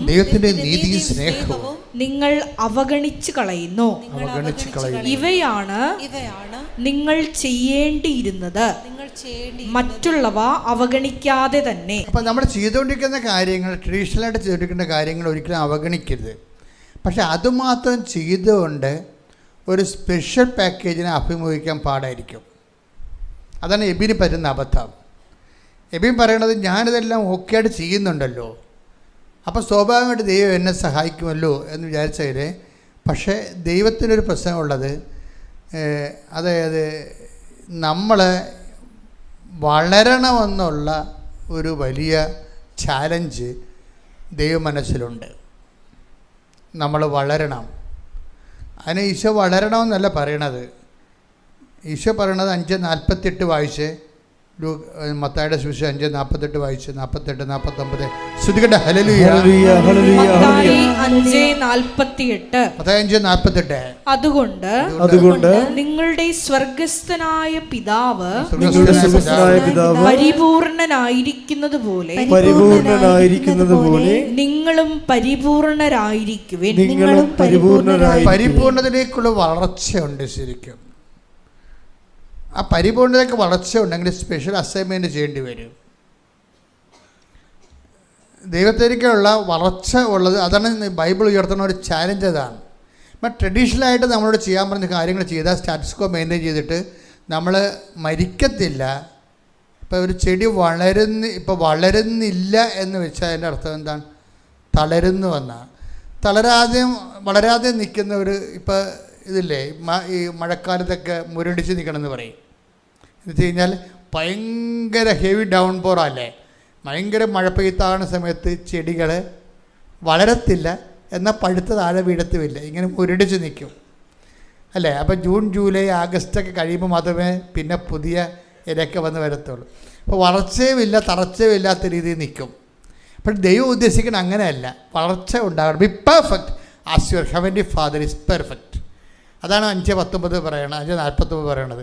എൻ്റെ സ്വർഗ്ഗസ്ഥനും പിതാവ് പരിപൂർണനായിരിക്കുന്ന പോലെ നിങ്ങളും ഡേ ബൈ ഡേ പരിപൂർണതയിലേക്ക് വളരണം. അപ്പോൾ പരിപൂർണതയ്ക്ക് വളരുന്നതിൻ്റെ ഭാഗമായിട്ടാണ് എക്സ്ട്രാ ട്രഡീഷണൽ ആക്ടിവിറ്റീസ് വരുന്നത്. എക്സ്ട്രാ ട്രഡീഷണൽ ആക്ടിവിറ്റീസ് ഇപ്പോൾ ഉടമ്പടി അതാണ്, അവിടെയാണ് പ്ലേസ്മെൻറ്റ്. ഉടമ്പടിയിൽ എക്സ്ട്രാ ട്രഡീഷണൽ ആക്ടിവിറ്റീസ് ഉണ്ട്, പാരമ്പര്യത്തേക്കാൾ വ്യത്യസ്തമായിട്ടുള്ള ആക്ടിവിറ്റി. അതെന്താണെന്ന് പറഞ്ഞാൽ എന്താണ്, അതെന്താണെന്ന് അത് ചെയ്യാൻ 40 മാർക്കിൻ്റെ ചോദ്യമാണത്. അത് എബിനെ സംബന്ധിച്ചുള്ള അത് ചെയ്യണില്ല. കാര്യം ഇവൻ ഉടമ്പടി എടുത്തിട്ട്, അങ്ങനെ ചെയ്യാത്തൊരു ഉടമ്പടി എടുത്തിട്ട് വലിയ കാര്യമൊന്നുമില്ല. എബിൻ ഉടമ്പടി എടുത്തതാ. എബിൻ ഇതെല്ലാം കേട്ടിട്ട് ഇതെല്ലാം പരാജയപ്പെട്ടിട്ട് പിന്നെ വന്ന് ഉടമ്പടി എടുത്ത ആളാണ്. ഉടമ്പടി എടുത്തിട്ട് ഈ 2-3 മാസമായിട്ട് വർക്ക് ചെയ്യണില്ല, ആരും വിളിക്കണമില്ല, തിരക്കണമില്ല, CV ചോദിക്കണില്ല, ഇൻ്റർവ്യൂ ഇല്ല, ഇങ്ങനെ ഇരിക്കുകയാണ്. അപ്പോൾ അവൻ ചോദിച്ചു, ഉടമ്പടി എടുത്തിട്ടും എനിക്കെന്ത് പറ്റിയെന്ന് ചോദിച്ചു. ഉടമ്പടി എടുത്തിട്ടും എനിക്കെന്ത് പറ്റി, അതാണ് അവൻ്റെ ചോദ്യം. ഉടമ്പടി എടുത്തിട്ടും എനിക്കെന്ത് പറ്റി, എന്നെ ആരും വിളിക്കണില്ല, എനിക്ക് ഇൻ്റർവ്യൂ ഇല്ല, ഞാൻ പഴയതുപോലെ തന്നെ പോവുകയാണ്. അപ്പോഴവൻ കർത്താവിന് മുമ്പിൽ കരഞ്ഞു, കർത്താവേ എൻ്റെ ജീവിതം പെട്ടുപോയോ, ഞാൻ കുഞ്ഞുനാൾ പോലെ നീയായിട്ട് ജീവിക്കുന്ന ആളാണല്ലോ, എൻ്റെ കയ്യിൽ നിന്ന് മിസ്റ്റേക്ക് ഇല്ലാതെ ഞാൻ എങ്ങനെ സാധാരണയേക്കാൾ ഒരു നല്ല കുടുംബത്തിൽ ജനിച്ച് ജീവിച്ച് വിശ്വാസത്തിൽ പോകുന്ന ആളാണ്, പക്ഷെ എനിക്ക് ജീവിതമില്ലാതായി പോവുക കർത്താവേ എന്ന് ഇവൻ കണ്ണീരോടെ കർത്താവിനെ മുമ്പിൽ ചോദിച്ചു. അന്ന് രാത്രി ഒരു സംഭവം നടന്നു. ഈ ഹൃദയം ഇളക്കി ചോദിക്കുമ്പോൾ നമ്മുടെ മനസ്സ് പതറി ചോദിക്കത്തില്ലേ, അപ്പം ദൈവം മറുപടി പറയും. അത് ഒരു സംശയമില്ല കാര്യത്തിൽ. നമ്മൾ ഇത്രൂടി ഓക്കെ ആണെന്നുണ്ടെങ്കിലുണ്ടല്ലോ ദൈവം 2 മറുപടി പറയും. അപ്പോൾ ഉടനെ എബിനിങ്ങനെ മുട്ട നിൽക്കുന്നു, ഞാൻ കുരിശ് വാഴ്ത്തി എബിന് കൊടുക്കുന്നു. അതാണ് ഇവൻ സ്വപ്നം കാണുന്നത്. അപ്പോൾ അവന് മനസ്സിലാക്കി അച്ഛനെ പോയി കാണാനായിരിക്കും ഈശോ പറയണമെന്ന്. അപ്പോൾ എന്നാ ചെയ്ത് അച്ഛനെ പോയി കാണാൻ വേണ്ടി ഇവിടെ പുതുക്കിയപ്പോഴാണ് അവിടെ ചോദ്യവും പറച്ചിലുമൊക്കെ ആയി. പുതുക്കുമ്പോൾ എന്താ ചോദിച്ചത്, നീ പത്രം ആർക്കാണ് കൊടുത്തതെന്ന് ചോദിക്കും. പത്രം ഇതിൻ്റെ പ്രധാനപ്പെട്ട വിഷയം വിശ്വാസ കൈമാറ്റമാണല്ലോ. അപ്പോൾ പത്രം കൊടുത്തിരിക്കുന്നത് അപ്പനാണ് കൊടുത്തിരിക്കുന്നത്, അതാണ് വിഷയം. അപ്പനാണ് കൊടുത്തിരിക്കുന്നത് പത്രം കൊടുത്തിരിക്കുന്നത്. എബിന് ഈ പത്രം കൊണ്ട്, ഈ ചെറുപ്പക്കാരനായത് കാരണം പത്രം കൊണ്ട് നാട്ടുപുറത്തിറങ്ങിയ നാട്ടുകാരോ വല്ലതും കൂട്ടുകാരോ വല്ലതും പറയാൻ വിചാരിച്ചുകൊണ്ട് അവനത് ചെയ്തില്ല. അപ്പം നമ്മുടെ വിഷയം, നമ്മൾ എത്ര ട്രഡീഷണലാണെന്ന് പറഞ്ഞാലും എത്ര വിശുദ്ധനാണെന്ന് പറഞ്ഞാലും ദൈവത്തിൻ്റെ മനസ്സ് ഒരു ഘട്ടം കഴിഞ്ഞാൽ പിന്നെ ഉള്ള പേയ്മെൻ്റ് എല്ലാം കർത്താവ് നേരിട്ട് നടത്തുന്ന വിഷയങ്ങളായതുകൊണ്ട് അതെല്ലാം വിശ്വാസ കൈമാറ്റത്തിലാണ്. വിശ്വാസ കൈമാറ്റത്തിന് ചിലപ്പോൾ തന്തക്ക് വിളി കേൾക്കും, തോന്നിവാസം പറയും, ആൾക്കാർ കളിയാക്കും, ആക്ഷേപിക്കും, മുറിവ് പറ്റും, കുറേ തരത്തിൽ കുറേ പ്രശ്നങ്ങളുണ്ടാവും. ഈ പ്രശ്നങ്ങളൊക്കെ അന്നേ കാളയെന്ന് പറഞ്ഞ് കാറിക്കൂവി നാട്ടുകാരെ വിളിച്ച് ഏൽപ്പിച്ചാൽ അതിന് ഉള്ള മാർക്ക് കൂടി പോവുകയും ചെയ്യും. അത് ഹൃദയത്തെ സംഗ്രഹിക്കാനേ പറ്റത്തുള്ളൂ. ആധ്യാത്മിക ജീവിതം വളരെ തന്ത്രപരമായിട്ട് ജീവിക്കേണ്ടതായ ജീവിതമാണ് ശരിക്കും പറഞ്ഞാൽ. അപ്പോൾ ഇവൻ അത് മനസ്സിലാക്കിയിട്ട് പറഞ്ഞ് ഇത് ഞാൻ കൊടുത്തോളാം എന്ന് പറഞ്ഞു. ഇത് ഞാൻ കൊടുത്തോളാം, അടുത്ത പ്രാവശ്യം വരെ ഞാൻ തന്നെ പോയി, ഭയങ്കര പാടുള്ള പരിപാടിയാണ് എന്നെ സംബന്ധിച്ചിടത്തോളം, എന്നാൽ ഞാൻ തന്നെ കൊടുത്തേക്കാമെന്ന് പറഞ്ഞ് അവൻ ഇവിടെ വന്ന് അച്ഛനെ കാണുമ്പോഴാണ് ഞാൻ ഈ കുരിശ് കൊടുക്കണത്. അപ്പോൾ 10 ലക്ഷം പരീക്ഷ പ്രാർത്ഥിച്ച കുരിശാണ് ഞാൻ കൊടുക്കണത്. അപ്പം ഞാൻ ഈ പരീക്ഷക്കാർക്ക് കൊടുക്കുമ്പോൾ അത് പറഞ്ഞേ കൊടുക്കത്തുള്ളൂ. മക്കളെ 2 ലക്ഷം പേര് പ്രാർത്ഥിച്ച കുരിശാണ് മക്കൾക്ക് തരണത്. മക്കൾക്ക് ഇതിൻ്റെ അകത്ത് 0 ഇൻവെസ്റ്റ്മെൻ്റ് ആയതുകൊണ്ടാണ് ഞാൻ നിങ്ങളോട് പറയണത്. കാരണം അവരെല്ലാം 16 വയസ്സ് 17 വയസ്സൊക്കെ, അവർക്ക് വലിയ അറിവൊന്നുമില്ലല്ലോ. അപ്പോൾ അവിടെ ഞാൻ പറഞ്ഞ് മനസ്സിലാക്കി കൊടുക്കും, മക്കൾ ഈ സമയത്ത് വിശ്വാസപ്രമാണം ചെല്ലണം, ഈശോനെ കൈ തരണതാണ്, നിങ്ങൾക്ക് പറ്റാത്ത 2 കാര്യങ്ങൾ ഈശോയോട് പറയണമെന്നൊക്കെ പറയും. നിങ്ങളോട് വല്ല മുതിർന്നവരോട് ഞാനത് പറയത്തില്ല, പിള്ളേരോടൊക്കെയാണ് പറയത്തുള്ളത്. അപ്പോൾ ഞാൻ ഇന്ന പ്രാർത്ഥന ഇപ്പോൾ പ്രാർത്ഥിക്കാൻ പോണത്, അതിൻ്റെ അർത്ഥം ഇതാണ്, അപ്പോൾ നിങ്ങൾ ഇങ്ങനെ പറയേണ്ടതൊക്കെ പിള്ളേരോട് പറയും. കാര്യം എന്താണ്, അവർക്ക് നിങ്ങളോട് ഇൻവെസ്റ്റ്മെൻ്റ് ഇല്ലാത്ത ആൾക്കാരാണ്. അപ്പോൾ കാര്യം മനസ്സിലാക്കി അവരെ ചെയ്തോളൂ ഭംഗിയായിട്ട്. അപ്പോൾ അത് കൊടുത്തു കഴിഞ്ഞ് ആ കുരിശ് കിട്ടിയ രാത്രി പെട്ടെന്ന് UAE നിന്ന് അവനെ വിളിച്ചു. അതാണ് തടസ്സം, അതാണ് തടസ്സം മാറുമെന്ന് പറയണത്. ഇവൻ ഇവിടെ തീരുമാനം എടുത്തത് എന്താണ്? വിശ്വാസം കൈമാറാൻ തീരുമാനിച്ചു. അതായിരുന്നു അവൻ്റെ പിഴവ്. അതായിരുന്നു ആ തീരുമാനം ഞാൻ തന്നെ കൊടുത്തേക്കാം എന്ന് പറഞ്ഞ് അത് കറക്റ്റ് ചെയ്ത് അപ്പോൾ ഞാൻ കുരിശ് കൈ കൊടുത്തപ്പോൾ ഈശോ അവൻ്റെ കൈ കിട്ടിയ പോലെയായി. അവൻ അന്ന് രാത്രി അത് വിതിൻ നോ ടൈമാണ്. അതായത് നമ്മളെപ്പോഴും എൻ്റെ മക്കളെ വിശ്വസിക്കണം. അങ്ങനെ കാലവിളംബം എന്ന് പറയുന്നത് ദൈവത്തിൻ്റെ നയപരിപാടിയുടെ ഭാഗമല്ല. കാലവിളംബം ഉണ്ടാക്കണം നമ്മളാണ്. Take the bed of God. ശ്രുതിക്കട്ടെ ഹല്ലേലൂയ ഹല്ലേലൂയ ഹല്ലേലൂയ ഹല്ലേലൂയ. യേശുവേ നന്ദി. ഹല്ലേലൂയ ഹല്ലേലൂയ ഹല്ലേലൂയ ഹല്ലേലൂയ ഹല്ലേലൂയ. ആരാധന ആരാധന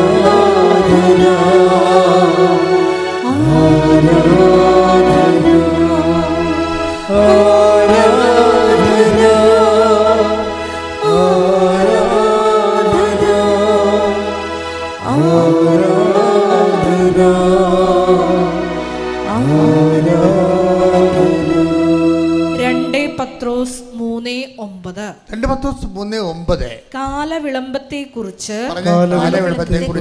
ചിലർ വിചാരിക്കുന്നത് പോലെ കർത്താവ് തന്റെ വാഗ്ദാനങ്ങൾ പാലിക്കുന്നതിൽ താമസം വരുത്തുന്നില്ല. ആരും നശിച്ചു പോകാതെ എല്ലാവരും അനുതപിക്കണമെന്ന് അവിടുന്ന് ആഗ്രഹിക്കുന്നത് കൊണ്ട് നിങ്ങളോട് ദീർഘക്ഷമ കാണിക്കുന്നുവെന്നേയുള്ളൂ. അപ്പൊ എന്നെ ഗുഡൻസ് പിടികിട്ടില്ലേ? അതൊന്നൊരു വായിച്ചേ. കാലവിളംബം വായിച്ചേ.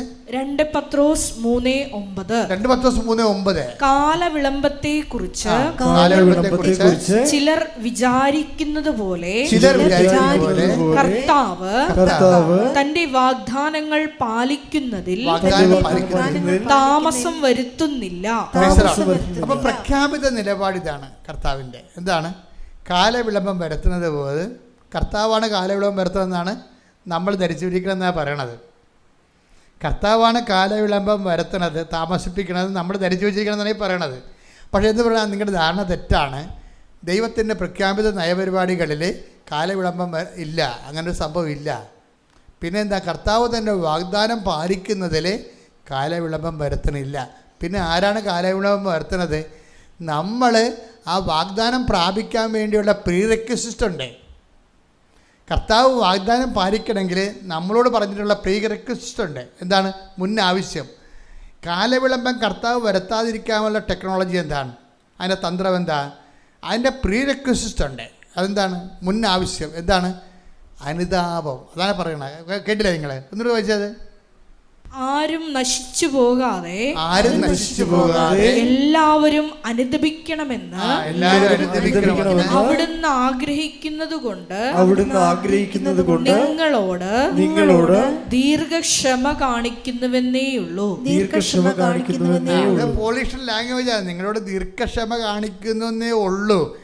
പച്ചക്ക് പറഞ്ഞാൽ എൻ്റെ പൊന്നുമോളെ പൊന്നുമോനെ അനുദപിക്കാതെ കാലണ കിട്ടത്തില്ലെന്നാണ് ഈ പറയണത്. മനസ്സിലായില്ലേ? നിങ്ങളോട് ദീർഘക്ഷമ കാണിക്കണമെന്ന്. ദീർഘക്ഷമ എന്ന് വെച്ച് കഴിഞ്ഞാൽ ഈ സംഭവം നീണ്ടു പോകുന്നല്ലേ പറഞ്ഞ അർത്ഥം. അനുദപിക്കാതിരുന്നാൽ ഇപ്പോഴുള്ള അഭ്യാസമായിട്ട് മുന്നോട്ട് പോയാൽ അനുഗ്രഹം പ്രാപിക്കത്തില്ലെന്നാണ് പച്ചക്ക് പറയണത്. ബൈബിളിൻ്റെ രീതി എന്ന് പറഞ്ഞാൽ ബൈബിൾ ഇങ്ങനെ സുഖിപ്പിച്ചേ പറയത്തുള്ളൂ. പക്ഷേ വെടിമരുന്നായിരിക്കും പറയണത്. നിങ്ങൾ കാലവിളംബം കാണിക്കുന്ന ദൈവത്തിൻ്റെ പ്രഖ്യാപിത നടപടിക്രമമല്ല. എത്രയും വേഗം നിങ്ങളെ രക്ഷിക്കുക എന്നുള്ളതാണ് ദൈവത്തിൻ്റെ നിലപാട്. അപ്പോൾ ആ ദൈവത്തിൻ്റെ നിലപാട് രക്ഷിക്കുക എന്നുള്ളതാണെങ്കിൽ പിന്നെ എന്തുകൊണ്ട് അനുഗ്രഹം താമസിക്കണത്? അത് നിങ്ങളുടെ കയ്യിരിപ്പ് കൊണ്ടാണെന്നാണ് ഈ പറയണത്.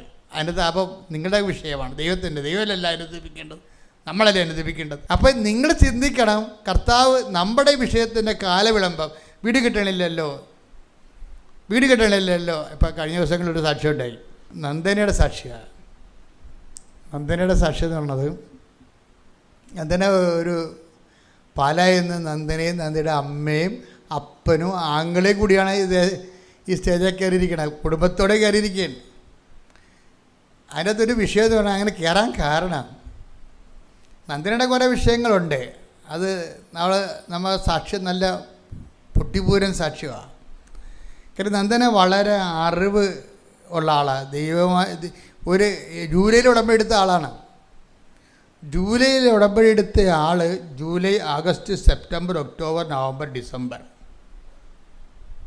5 ജനുവരി 6 മാസത്തിനുള്ളിൽ കുടുംബം പോയ പോക്കെന്ന് പറഞ്ഞത് ഞെട്ടിപ്പിക്കുന്ന പോക്കാണ് പോയത്. അതായത് ഇവൾക്കാണെങ്കിൽ കേറ്റക്ക് 16 പേരാണ് കേറ്റക്കിന് എഴുതിയത്. ടീച്ചേഴ്സ് എലിജിബിലിറ്റി ടെസ്റ്റ് എഴുതിയിരിക്കുന്നത്. അവൾ മാത്രം തോറ്റു. 1 അല്ല 2 അല്ല 3 അല്ല 3-ാം പ്രാവശ്യം തോറ്റു. അവിടെ കൂടെ എല്ലാവരും ജയിച്ചു. അവളിനി കേട്ടക്കിന് ജയിച്ചാൽ മാത്രമേ ഇനി അവൾക്കൊരു ജീവിതമുള്ളൂ. ഇനി വീടാണെങ്കിൽ അവർ പറയണത് ഞങ്ങളുടെ വീട് സർക്കസ് കുടാമപ്പുര പോലെയാണെന്ന്. എനിക്ക് മഴ ഭയങ്കര ഇഷ്ടമാണ്, പക്ഷേ മഴയെ പേടിയാണ്. എന്താ കാര്യം? മഴ കാണാൻ ഇഷ്ടമാണ് എനിക്ക്, പക്ഷേ മഴ ഞങ്ങളുടെ വീട്ടിൽ വന്ന് വീണ് കഴിഞ്ഞാൽ നേരെ ഞങ്ങളുടെ ചോറ്റുപാത്രത്തിൽ വീഴുമെന്ന് മഴ. അപ്പം അവളുടെ സങ്കടം കണ്ടില്ലേ? വീടില്ലെന്നായി പറയണതേ. നന്നായിട്ട് പറയണുണ്ടല്ലോ, വീടില്ലെന്നാണ് പറയണത്. അപ്പോൾ വീടുമില്ല, ആകപ്പാടെ ആശ്രയിക്കാനുള്ളത് ഇവളുമാണ്. ഇവൾ തോക്കുകയും ചെയ്ത്. അപ്പം ഇങ്ങനെ വളരെ താഴെ കിടക്കുന്ന കുടുംബമാണ് ശരിക്കും. എന്ന് പറഞ്ഞാൽ ഞങ്ങളുടെ വീടിനൊക്കെ താഴ്ന്ന സ്ഥലത്തും കൂടിയാണ്. അപ്പം എല്ലാം കൊണ്ട് ഒരു ശോകക്കാഴ്ചയാണ് ശരിക്കും. ഒരു ശോകമെന്നോ പറയത്തില്ലേ, ഒരു ശോകക്കാഴ്ച. ഈ ശോകം അമ്മ എങ്ങനെയാണ് കൺവേർട്ട് ചെയ്യണമെന്ന് അമ്മ ഞെട്ടിപ്പോകും. അതായത് നന്ദന പറയണത്, ഞാൻ ഉടമ്പടി എടുത്തപ്പോൾ എനിക്ക് ഉടമ്പടിയെക്കുറിച്ച് മനസ്സിലായി. ആദ്യമായിട്ടാണ് ഞാനിങ്ങനെയൊക്കെ വന്ന് പ്രാർത്ഥിക്കുന്നത്. എനിക്കൊരു കാര്യം മനസ്സിലായി. എന്താണ്? ഉടമ്പടി അച്ഛൻ്റെ ധ്യാനം ഞാൻ ശരിക്കും കേൾക്കും. അവൻ പറയണ പോലെ ചെയ്യണതാണ് ഉടമ്പടി എന്ന്. അപ്പം അതാ വിഷയം. അവൻ പറയണ പോലെ ചെയ്യണതാണ് ഉടമ്പടി. അപ്പോൾ എനിക്ക് ഭയങ്കര ആശ്വാസമായി. അത്രയും അവൾക്ക് മനസ്സിലായല്ല. പക്ഷേ ആ അറിവല്ല വിഷയം, അറിവിൻ്റെ എക്സിക്യൂഷൻ വിഷയമാണ്. എന്താ കാര്യം? അത് കഴിയുമ്പോൾ അവൻ പറയുന്നൊരു കാര്യമാണ്, കർത്താവിൻ്റെ ദിവസം പരിശുദ്ധമായി ആചരിക്കണം. അതുകൊണ്ട് ഞാനെന്ത് ചെയ്ത്, ഞാൻ കുർബാന സ്വീകരിക്കാൻ പറ്റില്ലെങ്കിലും ഞങ്ങൾ അമ്മയും മക്കളും എല്ലാം കൂടി ഒരുങ്ങി പള്ളിയിൽ പോകും ഞായറാഴ്ച. അതാണ് വിഷയം. അപ്പോൾ വിഷയം മാറി, സാക്ഷ്യമായി. വിശ്വസിക്കുന്ന കാര്യങ്ങൾ സാക്ഷ്യത്തിലേക്ക് പോവുകയാണ്. എന്ന് പറയും, കുർബാന ഈശോ, പരപിതാവ് ഈശോയെ നമുക്ക് തന്നു. നമ്മുടെ പാപത്തിന് പരിഹാരമായി ആ ഈശോയുടെ ശരീരവും രക്തവും വാഴ്ത്തപ്പെടുകയും പരിശുദ്ധാത്മാവിൻ്റെ കൃപ ഈശോ വഴി നമുക്ക് ലഭിക്കുകയും ചെയ്യുന്ന കുദാശ എന്ന് ഇവിടെ വരെ പറയണം. അപ്പോൾ 5 മാസം അയാളുടെ ഉടമ്പടിയിലേക്ക് വന്നിട്ട് വിശ്വാസത്തെക്കുറിച്ച് എന്തോരം അറിവാണ്. അതിൻ്റെ താഴെയുള്ള കമൻറ്റ് വായിക്കണം. എൻ്റെ മകളെ, നിൻ്റെ വായിൽ നിന്ന് ഇങ്ങനെ തങ്കപ്പെട്ട വർത്തമാനം വരണല്ല. ഞങ്ങളൊക്കെ ഇത്ര കാലം കൊണ്ടാണ് ഇത് പഠിച്ചത്, നീ പെട്ടെന്ന് പഠിച്ചല്ല എന്ന്. അതാണ് അറിവിൻ്റെ സുവിശേഷം എന്ന് പറയുന്നത്, അറിവിൻ്റെ ആധ്യാത്മികത എന്ന് പറഞ്ഞാൽ. അപ്പോൾ നമ്മൾ പറയണ കാര്യങ്ങളെക്കുറിച്ച് നമുക്കൊരു അറിവ് കിട്ടണം. അറിവ് കിട്ടണം, ബോധ്യം കിട്ടണം. ബോധ്യം കിട്ടുമ്പോൾ ആ ബോധ്യമാണ് ജനങ്ങളിലേക്ക് കൊടുക്കുമ്പോൾ. ഈ പത്രം കൊടുക്കുമ്പോൾ പോകുമ്പോൾ പത്രത്തിന് കൂടെ പ്രത്യക്ഷീണ പ്രാർത്ഥന കൊടുക്കും. പിന്നെ പത്രം ആൾക്കാർക്ക് അനുഭവങ്ങൾ പറഞ്ഞു കൊടുക്കും. അങ്ങനെ ഒരു ദിവസം പറഞ്ഞ് അപ്പോൾ അവൾ ചെയ്യുന്ന കാര്യങ്ങളെല്ലാം ദൈവസ്നേഹത്തിലാണ് ചെയ്യണത്. ദൈവസ്നേഹത്തിലാണ് ചെയ്യണത്. അപ്പോൾ ദൈവത്തെ സ്നേഹത്തിൽ ചെയ്ത് കഴിഞ്ഞാൽ ഉള്ള ഗുണമെന്ന് വെച്ച് കഴിഞ്ഞാൽ അതിൻ്റെ അകത്ത് നിങ്ങൾക്ക് ഡേറ്റ്, അപ്പോൾ നമ്മൾ ഡേറ്റ് ഇട്ട് പ്രാർത്ഥിക്കുമെന്ന് പറയത്തില്ലേ. അപ്പോൾ ഡേറ്റ് നമുക്ക് ദൈവം തരും. എടി മോളെ, ഇന്ന ഡേറ്റ് നിന്നെ സഹായിക്കാൻ സാധ്യതയുണ്ട്, നീ അത് പ്രാർത്ഥനയിൽ കൊടുക്കാൻ പറയും. അപ്പോൾ അവൾ പറയും, അമ്മേ, ഇപ്പം ഇങ്ങനെ ഒരു വചനമുണ്ടേ, എന്നെ സ്നേഹിക്കുന്നവർ ഞാൻ എന്നെ തന്നെ വെളിപ്പെടുത്തട്ടെ. Take the bed of God. ശ്രുതിക്കട്ടെ, ഹല്ലേലൂയ ഹല്ലേലൂയ ഹല്ലേലൂയ ഹല്ലേലൂയ. യേശുവേ നന്ദി, ഹല്ലേലൂയ ഹല്ലേലൂയ ഹല്ലേലൂയ ഹല്ലേലൂയ ഹല്ലേലൂയ. യേശുവേ ആരാധന ആരാധന ആരാധന. യേശുവേ നന്ദി, മഹത്വം. ഹല്ലേലൂയ ആരാധന ആരാധന യേശുവേ ആരാധന ആരാധന ആരാധന യേശുവേ ആരാധന.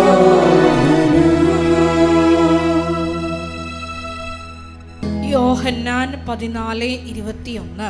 ആ, എന്റെ കൽപ്പനകൾ സ്വീകരിക്കുകയും പറഞ്ഞേ, ഏറ്റു പറഞ്ഞേ. എന്റെ കൽപ്പന സ്വീകരിക്കുകയും പാലിക്കുകയും ചെയ്യുന്നവനാണ് എന്നെ സ്നേഹിക്കുന്നത്. എന്നെ സ്നേഹിക്കുന്നവനെ എന്റെ പിതാവും സ്നേഹിക്കും. ഞാനും അവനെ സ്നേഹിക്കുകയും എന്നെ അവന് വെളിപ്പെടുത്തുകയും ചെയ്യും. അതാണ് വിഷയം. ദൈവത്തിന്, നമ്മൾ ദൈവത്തെ സ്നേഹിക്കണമെന്ന് ദൈവത്തിന് തോന്നണം. ഈ നന്ദനയുടെ കാര്യത്തിൽ 2 പ്രാവശ്യം തോന്നിയത് തോന്നും. അതാണ് വിഷയം. 2 പ്രാവശ്യം തോന്നുന്നു ദൈവത്തിന്. അവരുടെ കയ്യാങ്കളി ആ ടൈപ്പാണ്. കർത്താവിനെ തോന്നുന്നു, ഇത് ആത്മാർത്ഥമായിട്ട് അവരെന്നെ സ്നേഹിക്കുന്നുണ്ടെന്ന് തോന്നിയാൽ എന്താ പറയണത്? എന്നെ സ്നേഹിക്കുന്നവർ ഞാൻ എന്നെ തന്നെ, അതാണ് ഡേറ്റ് വരണത്. അപ്പം എന്നതിനോട് പറഞ്ഞ് നീ അമ്മയുടെ ബർത്ത്ഡേക്ക് അനുഗ്രഹം ചോദിക്കൂ, നിനക്ക് ഞാൻ അനുഗ്രഹം ബർത്ത്ഡേക്ക് വെച്ചിട്ടുണ്ടെന്ന് പറയും. അപ്പോൾ ഉടനെ അതുപോലെ ഇവിടെ ദൈവം ചോദിക്കണ അമ്മയുടെ ബർത്ത്ഡേ ആണല്ലോ December 8. അപ്പോൾ എനിക്ക് സന്തോഷത്തോടെ അമ്മയുടെ ബർത്ത്ഡേക്ക് പങ്കെടുക്കാൻ വേണ്ടി എൻ്റെ ലൈഫിന് എന്നെ സഹായിക്കണമെന്ന് പറയും. അതുപോലെ തന്നെ December 8 മുമ്പ് തന്നെ 6-ാം തീയതി ആകുമ്പോൾ തന്നെ ഇവർക്ക് റിസൾട്ട് വരും, അവൾ പാസ്സാകും. അപ്പം എന്താ പ്രശ്നം? അതായത് എൻ്റെ മക്കളെ ഒരു സാധനത്തിനും പഞ്ഞമില്ല. ഫേസ് ചെയ്യുന്ന ഒരു വിഷയത്തിലാണ് നമ്മുടെ വിഷയം. നമ്മൾ കറക്റ്റായിരിക്കണം. ദൈവത്തിന് തോന്നണം നമ്മൾ ദൈവത്തിൻ്റെ ആളാണെന്ന് തോന്നണം. അല്ല സായിപ്പിനെ കാണുമ്പോൾ കവാത്ത് മറന്നാൽ ദൈവം കൈയും കാലും തല്ലി പിടിക്കും, ഒരു സംശയമില്ല. എന്തിനാണ് ഈ പേപ്പട്ടി ഈ വിഷം കെട്ടാൻ വേണ്ടി എൻ്റെ മുമ്പിൽ വന്ന് അഭ്യാസം കാണിക്കുന്നത്? വയറ്റിപ്പഴപ്പിനല്ലേ, ഇറങ്ങിപ്പൊടിയെന്ന് പറയും. അങ്ങനെ അഭ്യാസം കാണിക്കരുത്. നിങ്ങൾ കസിൻ്റെ കയ്യിലുണ്ടെന്ന് പറഞ്ഞുകൊണ്ട് പത്രം കൊടുക്കത്തില്ല. എന്നാൽ കസിന് എൻ്റെ കൂടെ പള്ളി വരുന്നുണ്ട്, അവളെന്നെ തോന്നി പറയും, അതൊരു പത്രം പിന്നെ കൊടുക്കാമെന്ന്. അപ്പം കസിനെ കണ്ടപ്പോൾ സായപ്പനെ കണ്ടപ്പോൾ കവാത്ത് മറന്നില്ലേ? നീ പിടികൊടുത്തില്ല ദൈവത്തിന്. നിൻ്റെ എല്ലാ ഫ്രോഡ് പരിപാടിയും ദൈവത്തിന് മനസ്സിലായില്ലേ? ദൈവത്തോടുള്ള അടുപ്പവും സ്നേഹവും ഒരു കസിനെ കൊണ്ട് കളയാവുന്നേ ഉള്ളതെങ്കിൽ പിന്നെ നീ എന്തിനാണ് ചമഞ്ഞ് കെട്ടി ക്രിസ്ത്യാനിയായിട്ട് നടക്കുന്നത്? ഇറങ്ങി പൊടിയെന്ന് പറയുന്നു. കാര്യം എന്താ? കാര്യം നിന്നേക്കാൾ വിശ്വാസമുള്ളവർ നിൻ്റെ പുറകെ വരുന്നുണ്ട്. അതെപ്പോഴും നമ്മൾ ശ്രദ്ധിക്കണം. പാരമ്പര്യ വിശ്വാസികൾ എപ്പോഴും ഒരു അപകട മേഖലയിലാണ്. കാര്യം എന്താ വെച്ച് കഴിഞ്ഞാൽ അവർ ഈ പാരമ്പര്യം പറഞ്ഞുകൊണ്ടിരുന്നുണ്ടെങ്കിലും ഇന്ന് വരെ ദൈവത്തിനൊരു പ്രയോജനമില്ല. 10 പൈസക്ക് ആർക്കും ദൈവത്തിന് വേണ്ടി ഒരു വിശ്വാസം കൈമാറിയിട്ടില്ല, ആരോടും വിശ്വാസം കൈമാറിയിട്ടില്ല, ആരോടും ക്രിസ്തുവിനെക്കുറിച്ച് പറഞ്ഞിട്ടില്ല. ക്രിസ്ത്യാനി എന്ന് പറഞ്ഞ ഒരു സ്റ്റാറ്റസായിട്ട് അങ്ങനെ അണിഞ്ഞ് ചമഞ്ഞ് നടക്കണമെന്നല്ലാതെ ആകാശിൻ്റെ ഗുണം ഈ വ്യക്തിയെക്കൊണ്ട് ദൈവത്തിനുണ്ടായിട്ടില്ല. ഒരു അവിശ്വാസിയോട് പോലും നീ വിശ്വാസത്തെക്കുറിച്ച് സംസാരിച്ചിട്ടില്ല. അതുകൊണ്ട് നീ ദാരിദ്ര്യരേഖയുടെ താഴെ കിടക്കുകയാണ്. ശരിക്കും BPL എന്ന് പറഞ്ഞാൽ ആരാണ്? നീയാണ് BPL. യഥാർത്ഥത്തിൽ ആധ്യാത്മിക മേഖലയിലെ BPL ആണ് നീ. എന്താ കാര്യം? Below poverty line. കർത്താവിനെ കൈമാറിയിട്ടില്ല. വിശ്വാസം കിട്ടിയിട്ട് 10-40 വർഷങ്ങളാണെങ്കിൽ നീ ഇവിടെ ജീവിച്ചതും പട്ടി ജീവിച്ചതും കണക്കാണ്. പട്ടി 40 വർഷത്തിൽ മരിക്കുന്ന ആളാണ് പട്ടി. നീയും മരിച്ചു. പട്ടിയും കർത്താവിനെ കൈമാറിയില്ല, നീയും കൈമാറിയില്ല. പട്ടിക്ക് കർത്താവിനെ കിട്ടാഞ്ഞിട്ട് കൈമാറാഞ്ഞാണെന്ന് പട്ടിക്ക് പറഞ്ഞു നിൽക്കാൻ പറ്റൂ. നിനക്ക് കർത്താവിനെ കിട്ടിയിട്ട് കൈമാറിയില്ല. ഇത് ഒറ്റ നടക്ക് പോകത്തില്ല മോളെ. പ്രാർത്ഥിക്കുക. കർത്താവായ ദൈവമേ, വിശ്വാസം കൈമാറുന്നതിനായി എനിക്ക് കിട്ടുന്ന അവസരങ്ങളെ അപ്പോസ്തലിക ധീരതയോടെ കൈമാറാൻ എന്നെ സഹായിക്കണമേ. ശ്രദ്ധിക്കട്ടെ. ഹല്ലേലൂയ, ആരാധന, ആരാധന, ഹല്ലേലൂയ. ദൈവപിതാവേ നന്ദി, ദൈവപിതാവേ മഹത്വം, ദൈവപിതാവേ ആരാധന.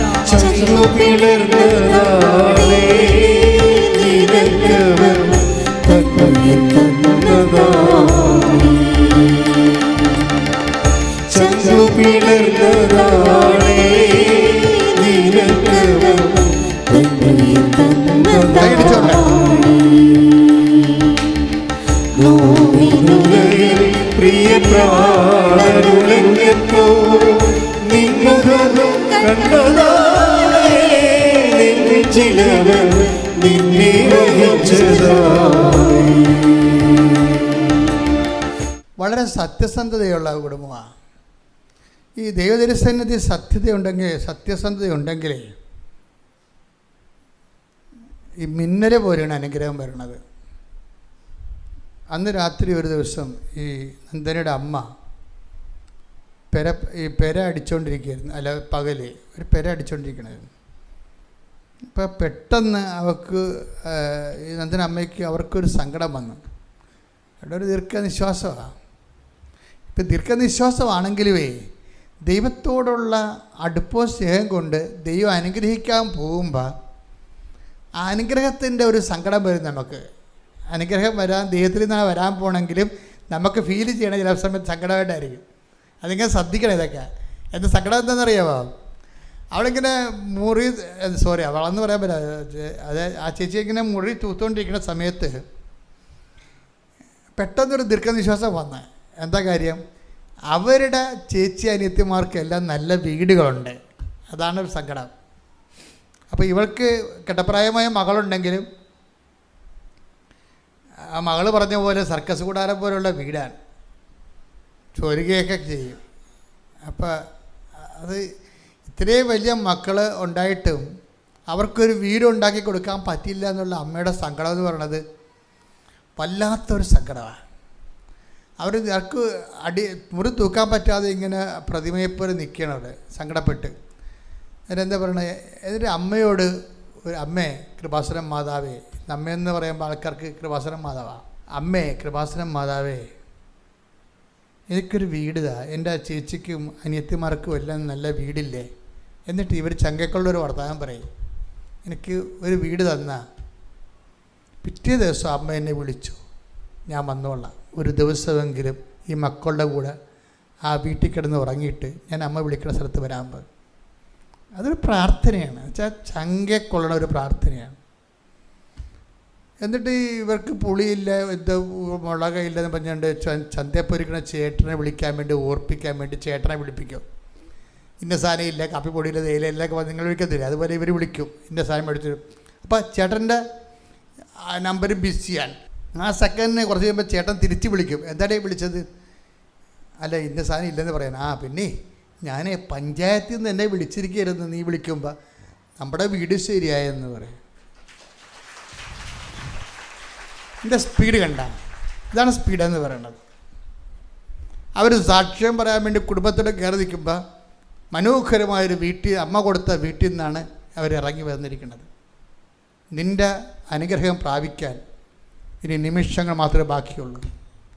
നീ ദൈവത്തോട് ചേർന്ന് ദൈവത്തിന് വേണ്ടി ജീവിക്കാൻ വേണ്ടി തീരുമാനിക്കുക. ആ തീരുമാനം സത്യസന്ധമായ മാത്രം മതി. സ്തുതിക്കട്ടെ. ഹല്ലേലൂയ ഹല്ലേലൂയ ഹല്ലേലൂയ ഹല്ലേലൂയ ഹല്ലേലൂയ ഹല്ലേലൂയ ഹല്ലേലൂയ ഹല്ലേലൂയ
ദൈവം നമുക്ക് നമ്മളിൽ നിന്ന് ആരും നകരെയല്ല. ദൈവത്തിന് വേണ്ടി ജീവിക്കാൻ സത്യസന്ധമായൊരു തീരുമാനം എടുക്കുന്ന ദൂരം മാത്രമേ നമ്മളും നമ്മുടെ ലക്ഷ്യവുമായിട്ടുള്ളൂ. ദൈവത്തിന് വേണ്ടി സത്യസന്ധമായ ജീവിതം നയിക്കുന്ന ഒരു ദൂരം മാത്രമേ നമ്മളും നമ്മുടെ ഉടമ്പടി നിയോഗവുമായിട്ടുള്ളൂ. അച്ഛൻ പ്രാർത്ഥിക്കുമ്പോഴൊക്കെ ഇടിമുഴക്കം പോലെ ശ്രദ്ധിച്ചുകൊണ്ടേയിരിക്കണം, സന്തോഷിച്ചുകൊണ്ടിരിക്കണം. നിങ്ങൾ അനുഗ്രഹിച്ചുകൊണ്ടിരിക്കുന്ന സമയമായിരിക്കും അത്. അച്ഛൻ പ്രാർത്ഥിക്കുന്ന സമയത്തെല്ലാം മക്കളെ കർത്താവ് അനുഗ്രഹിച്ചുകൊണ്ടിരിക്കുന്ന സമയമാണ്. നിങ്ങളത് ശ്രദ്ധിക്കുകയും പാടുകയും പ്രാർത്ഥിക്കുകയും ചെയ്തുകൊണ്ട് ദൈവത്തെ പ്രസാദിപ്പിച്ചുകൊണ്ടും കർത്താവിൻ്റെ സ്നേഹത്തിൽ നിറഞ്ഞുകൊണ്ടും നിങ്ങൾ സ്നേഹത്താൽ ദൈവത്തിൻ്റെ മനസ്സിൽ നിറഞ്ഞുകൊണ്ടും നമ്മുടെ വിശ്വാസത്തെ നമുക്ക് ആഘോഷിക്കാം. ശ്രദ്ധിക്കട്ടെ. ഹല്ലേലൂയ ഹല്ലേലൂയ ഹല്ലേലൂയ ഹല്ലേലൂയ ഹല്ലേലൂയ മഹത്വം മഹത്വം ആരാധന ആരാധന ദൈവമേ നന്ദി ദൈവമേ മഹത്വം ദൈവമേ ആരാധന ഹല്ലേലൂയ ഹല്ലേലൂയ ഹല്ലേലൂയ ഹല്ലേലൂയ ഹല്ലേലൂയ ഹല്ലേലൂയ ഹല്ലേലൂയ യേശുവേ നന്ദി യേശുവേ ആരാധന ഹല്ലേലൂയ ഹല്ലേലൂയ മഹത്വം മഹത്വം മഹത്വം ഹല്ലേലൂയ ആരാധന യേശുവേ നന്ദി ആരാധന യേശുവേ മഹത്വം ആരാധന ആരാധന ആരാധന ആരാധന ഹല്ലേലൂയ ഹല്ലേലൂയ ഹല്ലേലൂയ. നല്ലനായി നിന്റെ ഉന്നതമായ നാമത്തിന് സ്വസ്ഥം ചെയ്യുന്നു. കർത്താവേ, അങ്ങേ അവകാശവും ഓഹരിയുമായ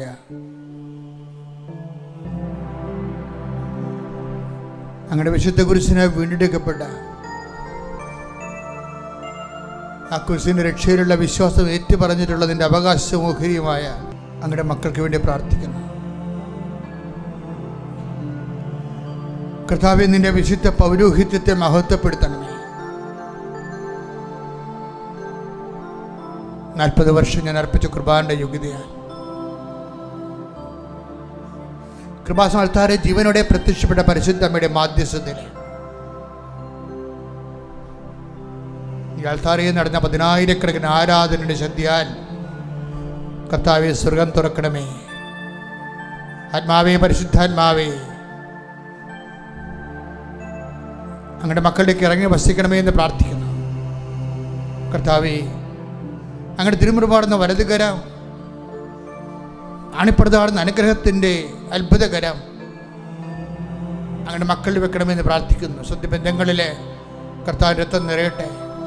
മാംസപേശികളിലെ കർത്താവിൻ്റെ രക്തം നിറയട്ടെ. എല്ലാ പേശികളിലും കൊശങ്ങളിലും അസ്ഥികളിലും അസ്ഥിക്കുഴകളിലും കർത്താവിൻ്റെ രക്തം നിറയട്ടെ. ആന്തരിക രോഗങ്ങൾ, സിസ്റ്റു രോഗങ്ങൾ, മുഴകൾ, ക്യാൻസർ രോഗങ്ങൾ, മാരക രോഗങ്ങൾ, മനോരോഗങ്ങൾ യേശുവിന്റെ നാമത്തിൽ മാറിപ്പോകട്ടെ. ഹല്ലേലൂയ ഹല്ലേലൂയ ഹല്ലേലൂയ ഹല്ലേലൂയ എല്ലാ രോഗങ്ങളെ സുഖപ്പെട്ടുകൊണ്ട് യേശുവിന്റെ നാമത്തെ ഈ ആരാധനയിലൂടെ വീണ്ടും വീണ്ടും മഹത്വപ്പെടുത്തണമേ. ഹല്ലേലൂയ ഹല്ലേലൂയ ഹല്ലേലൂയ മഹത്വം മഹത്വം ആരാധന ആരാധന സദയം തൊടേ സുഖമായി എൻ്റെ ഉള്ളം അരികിൽ വരേണേ സദയം തൊടേ സുഖമായി എൻ്റെ ഉള്ളം. കർത്താവേ, നിന്റെ വിശുദ്ധ പൗരോഹിത്യത്തെ മഹത്വപ്പെടുത്തണമേ. കർത്താവേ, നിന്റെ സ്ഥാപനങ്ങൾ, നിന്റെ നാമത്തെ മഹത്വപ്പെടുത്തണമേ. കർത്താവേ, അടഞ്ഞുകിടക്കുന്ന സ്ഥാപനങ്ങൾ, അടഞ്ഞുകിടക്കുന്ന തൊഴിൽ സംരംഭങ്ങൾ, ജപ്തി മൂലം കടം മൂലം പൂട്ടുകൊണ്ടിരിക്കുന്ന സ്ഥാപനങ്ങൾ യേശുവിന്റെ നാമത്തിൽ തുറക്കപ്പെടട്ടെ എന്ന് കൽപ്പിക്കുന്നു. ഹല്ലേലൂയ ഹല്ലേലൂയ ഹല്ലേലൂയ ഹല്ലേലൂയ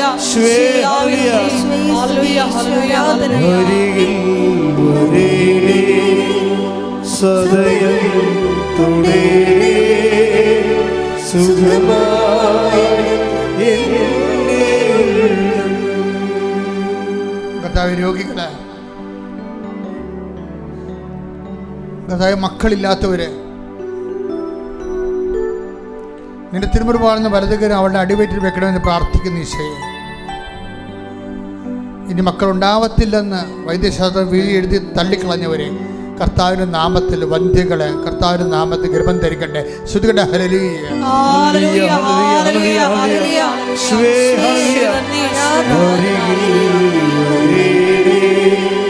സദയം തൊടേ സുഖമായി എൻ്റെ ഉള്ളം. കർത്താവെ, കാലവിളംബം കാണിക്കുന്നത് കർത്താവിൻ്റെ രീതിയല്ല. വാഗ്ദാനം പാലിക്കുന്നതിലെ കർത്താവ് കാലവിളംബം വരുത്തുന്നില്ല. മറിച്ച് അവിടെ ദീർഘക്ഷമ കാണിക്കുന്നത് നിങ്ങൾ അനുദപിക്കോളം കാത്തിരിക്കാനുള്ള ദൈവത്തിൻ്റെ ദീർഘക്ഷമയാണെന്ന് മനസ്സിലാക്കിക്കൊണ്ട് അനുതാപത്തിലൂടെ അനുഗ്രഹം എത്രയും വേഗം ലഭ്യമാക്കാൻ ഞങ്ങളെ ഒരുക്കണമേ എന്ന് പ്രാർത്ഥിച്ചുകൊണ്ട് ശ്രുതികട്ടെ. ഹല്ലേലൂയ ഹല്ലേലൂയ ഹല്ലേലൂയ ഹല്ലേലൂയ ഹല്ലേലൂയ ആരാധന ആരാധന ഹല്ലേലൂയ എന്നിൽ നിറയണമേ വരേണമേ സൗഖ്യം നൽകണമേ നാഥാ വരേണമേ എന്നിൽ നിറയണമേ നാഥാ വരേണമേ സൗഖ്യം നൽകണമേ. കർത്താവേ, കരഞ്ഞ് കരഞ്ഞ് കണ്ണ് കലങ്ങിയവര്, തോറ്റ് ആത്മവിശ്വാസം നഷ്ടപ്പെട്ടു പോയവര്, സാമ്പത്തിക ബാധ്യതകളാൽ വിരയുന്നവർ, തൊഴിലില്ലാത്തവർ, ജോലിയില്ലാത്തവർ, ജോലി നഷ്ടപ്പെട്ടവർ, വിസ പ്രോസസ് ചെയ്ത് കിട്ടാത്തവർ, വിസ പുതുക്കാത്തവർ, വിസ ലഭിക്കാത്തവർ, വിസ ഇൻ്റർവ്യൂവിന് ക്ഷണിക്കപ്പെട്ടിരിക്കുന്നവർ, നാട്ടിൽ ജോലി അന്വേഷിക്കുന്നവർ, നാട്ടിലെ ജോലി നഷ്ടപ്പെട്ടവർ, ഇങ്ങനെ വ്യത്യസ്തമായ മേഖലകളിലെ കർത്താവെ വല്ലാത്ത വിഷമങ്ങൾ അനുഭവിക്കുന്ന മക്കളെ അവർ ഈ രാത്രി കർത്താവ് അങ്ങനെ സ്പർശിക്കണം പ്രാർത്ഥിക്കുന്നു. അവരെ നീ സ്പർശിക്കാനുള്ള രാത്രികൾ കർത്താവ്, സമയങ്ങൾ കർത്താവെ ഈ രാത്രി കഴിഞ്ഞു പോകല്ലേ എന്ന് പ്രാർത്ഥിക്കുന്നു കർത്താവെ. ഈശോ, നിൻ്റെ ഉന്നതമായ നാമത്തിന് സ്വന്തം ചെയ്യുന്ന വൈഭാഗ്യ തടസ്സമുള്ളവർ, വൈഭാഗ്യ തടസ്സം പിരിഞ്ഞ് താമസിക്കുന്നവർ, ഭാര്യയും ഭർത്താവും പിരിഞ്ഞ് താമസിക്കുന്നവർ, മക്കള് തുടുന്നടപ്പിലായിപ്പോയവരെല്ലാം കർത്താവെ ഏകദാനപ്പെട്ടുകൊണ്ട് കർത്താവിൻ്റെ കൃപയിലേക്ക്, വിശുദ്ധിയിലേക്ക്, അനുതാപത്തിലേക്ക്, ഐക്യത്തിലേക്ക് ഐക്യപ്പെടുന്നതിന് വേണ്ടി കർത്താവിന്റെ നാമത്തിൽ ആശീർവദിക്കുന്ന ശ്രുതിക്കട്ടെ.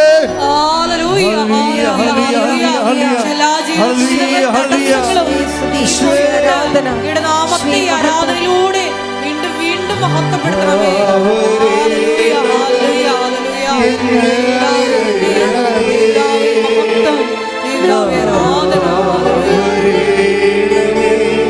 സൗഖ്യം നൽകണമേ നാഥാ വരേണമേ എന്നിൽ നിറയണമേ നാഥാ വരേണമേ സൗഖ്യം നൽകണമേ.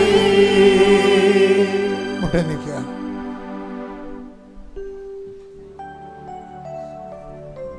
വ്യക്തിപരമായ ആവശ്യങ്ങൾക്ക് മൗനമായി പ്രാർത്ഥിക്കുക. അച്ഛൻ പ്രാർത്ഥിക്കാത്ത കാര്യങ്ങൾ മക്കൾ പ്രാർത്ഥിക്കണം. ഇപ്പോഴേ ഡോക്യുമെൻറ്റുകൾ ശരിയാകാനുള്ളത്, കേസുകൾ, ജയിലിലകപ്പെട്ടവരെ,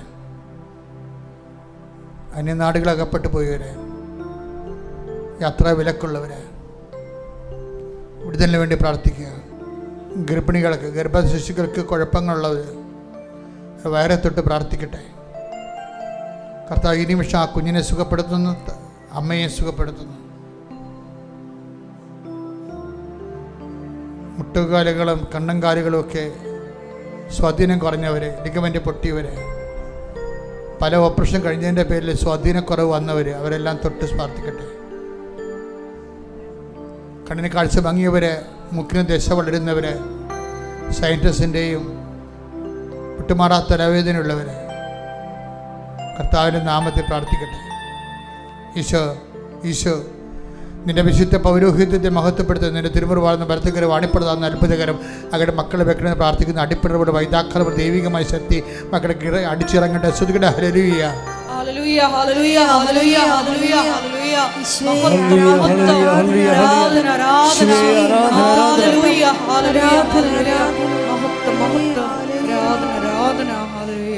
മൗനമായി പ്രാർത്ഥിക്കട്ടെ. സമാപനാശീർവാദത്തിന് സമയമാണ്. അറിയിപ്പുകൾ. അച്ഛനെ കാണാൻ ആഗ്രഹിക്കുന്നവരെ ഞായറാഴ്ചയും വ്യാഴാഴ്ചയും ഒഴിച്ചുള്ള ദിവസങ്ങളാണ് അച്ഛൻ ആൾക്കാരെ കാണുന്നത്. അത് നേരത്തെ നിങ്ങൾ അറിയിക്കണം. അച്ഛനുണ്ടോ ഇല്ലെന്ന് ഉറപ്പ് വരുത്തണം. 9447285400 ആണ് നമ്പർ. അത് വിളിച്ചാൽ രാവിലെ 9 മണി തൊട്ട് വൈകുന്നേരം 5 മണി വരെ അത് വർക്ക് ചെയ്യും. ആ ഫോൺ ആ നിമിഷം വിളിച്ച് ചോദിച്ച് നിങ്ങൾ വരാൻ പോകുന്ന ദിവസം അച്ഛനുണ്ടെന്ന് ഉറപ്പ് വരുത്തണം. അച്ഛൻ കാണാൻ വരുന്നവർ രാവിലെ വരുന്നതായിരിക്കും എപ്പോഴും നല്ലത്. മൗനമായ വ്യക്തിപരമായ ആവശ്യങ്ങൾക്ക് വേണ്ടി പ്രാർത്ഥിക്കട്ടെ. സമാപന ആശീർവാദം. ആശീർവാദ സമയത്ത് വിവാഹത്തിൽ പിരിഞ്ഞിരിക്കുന്ന ആൾക്കാരുണ്ട്. അവർ കർത്താവ് ഐക്യപ്പെടുന്ന മെസ്സേജുകളുണ്ട്. ശേവലി വർജന വെളിപാടുകൾക്ക് നന്ദി പറയുന്നു. ശിരസ് നമിച്ച് നമുക്ക് ദിവ്യകാരുണ്യനാഥന്റെ ആശീർവാദം സ്വീകരിക്കാം.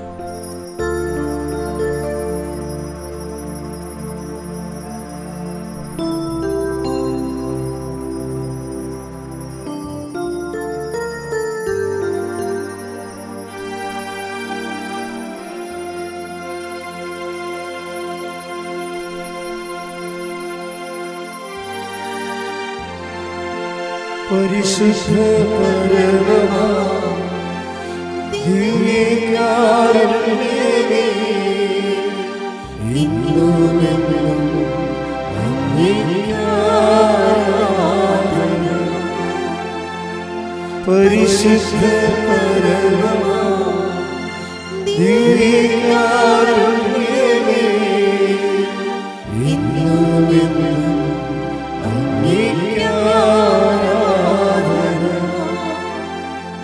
പരിശുദ്ധ പരമമാ ദിവ്യകാരുണ്യമേ,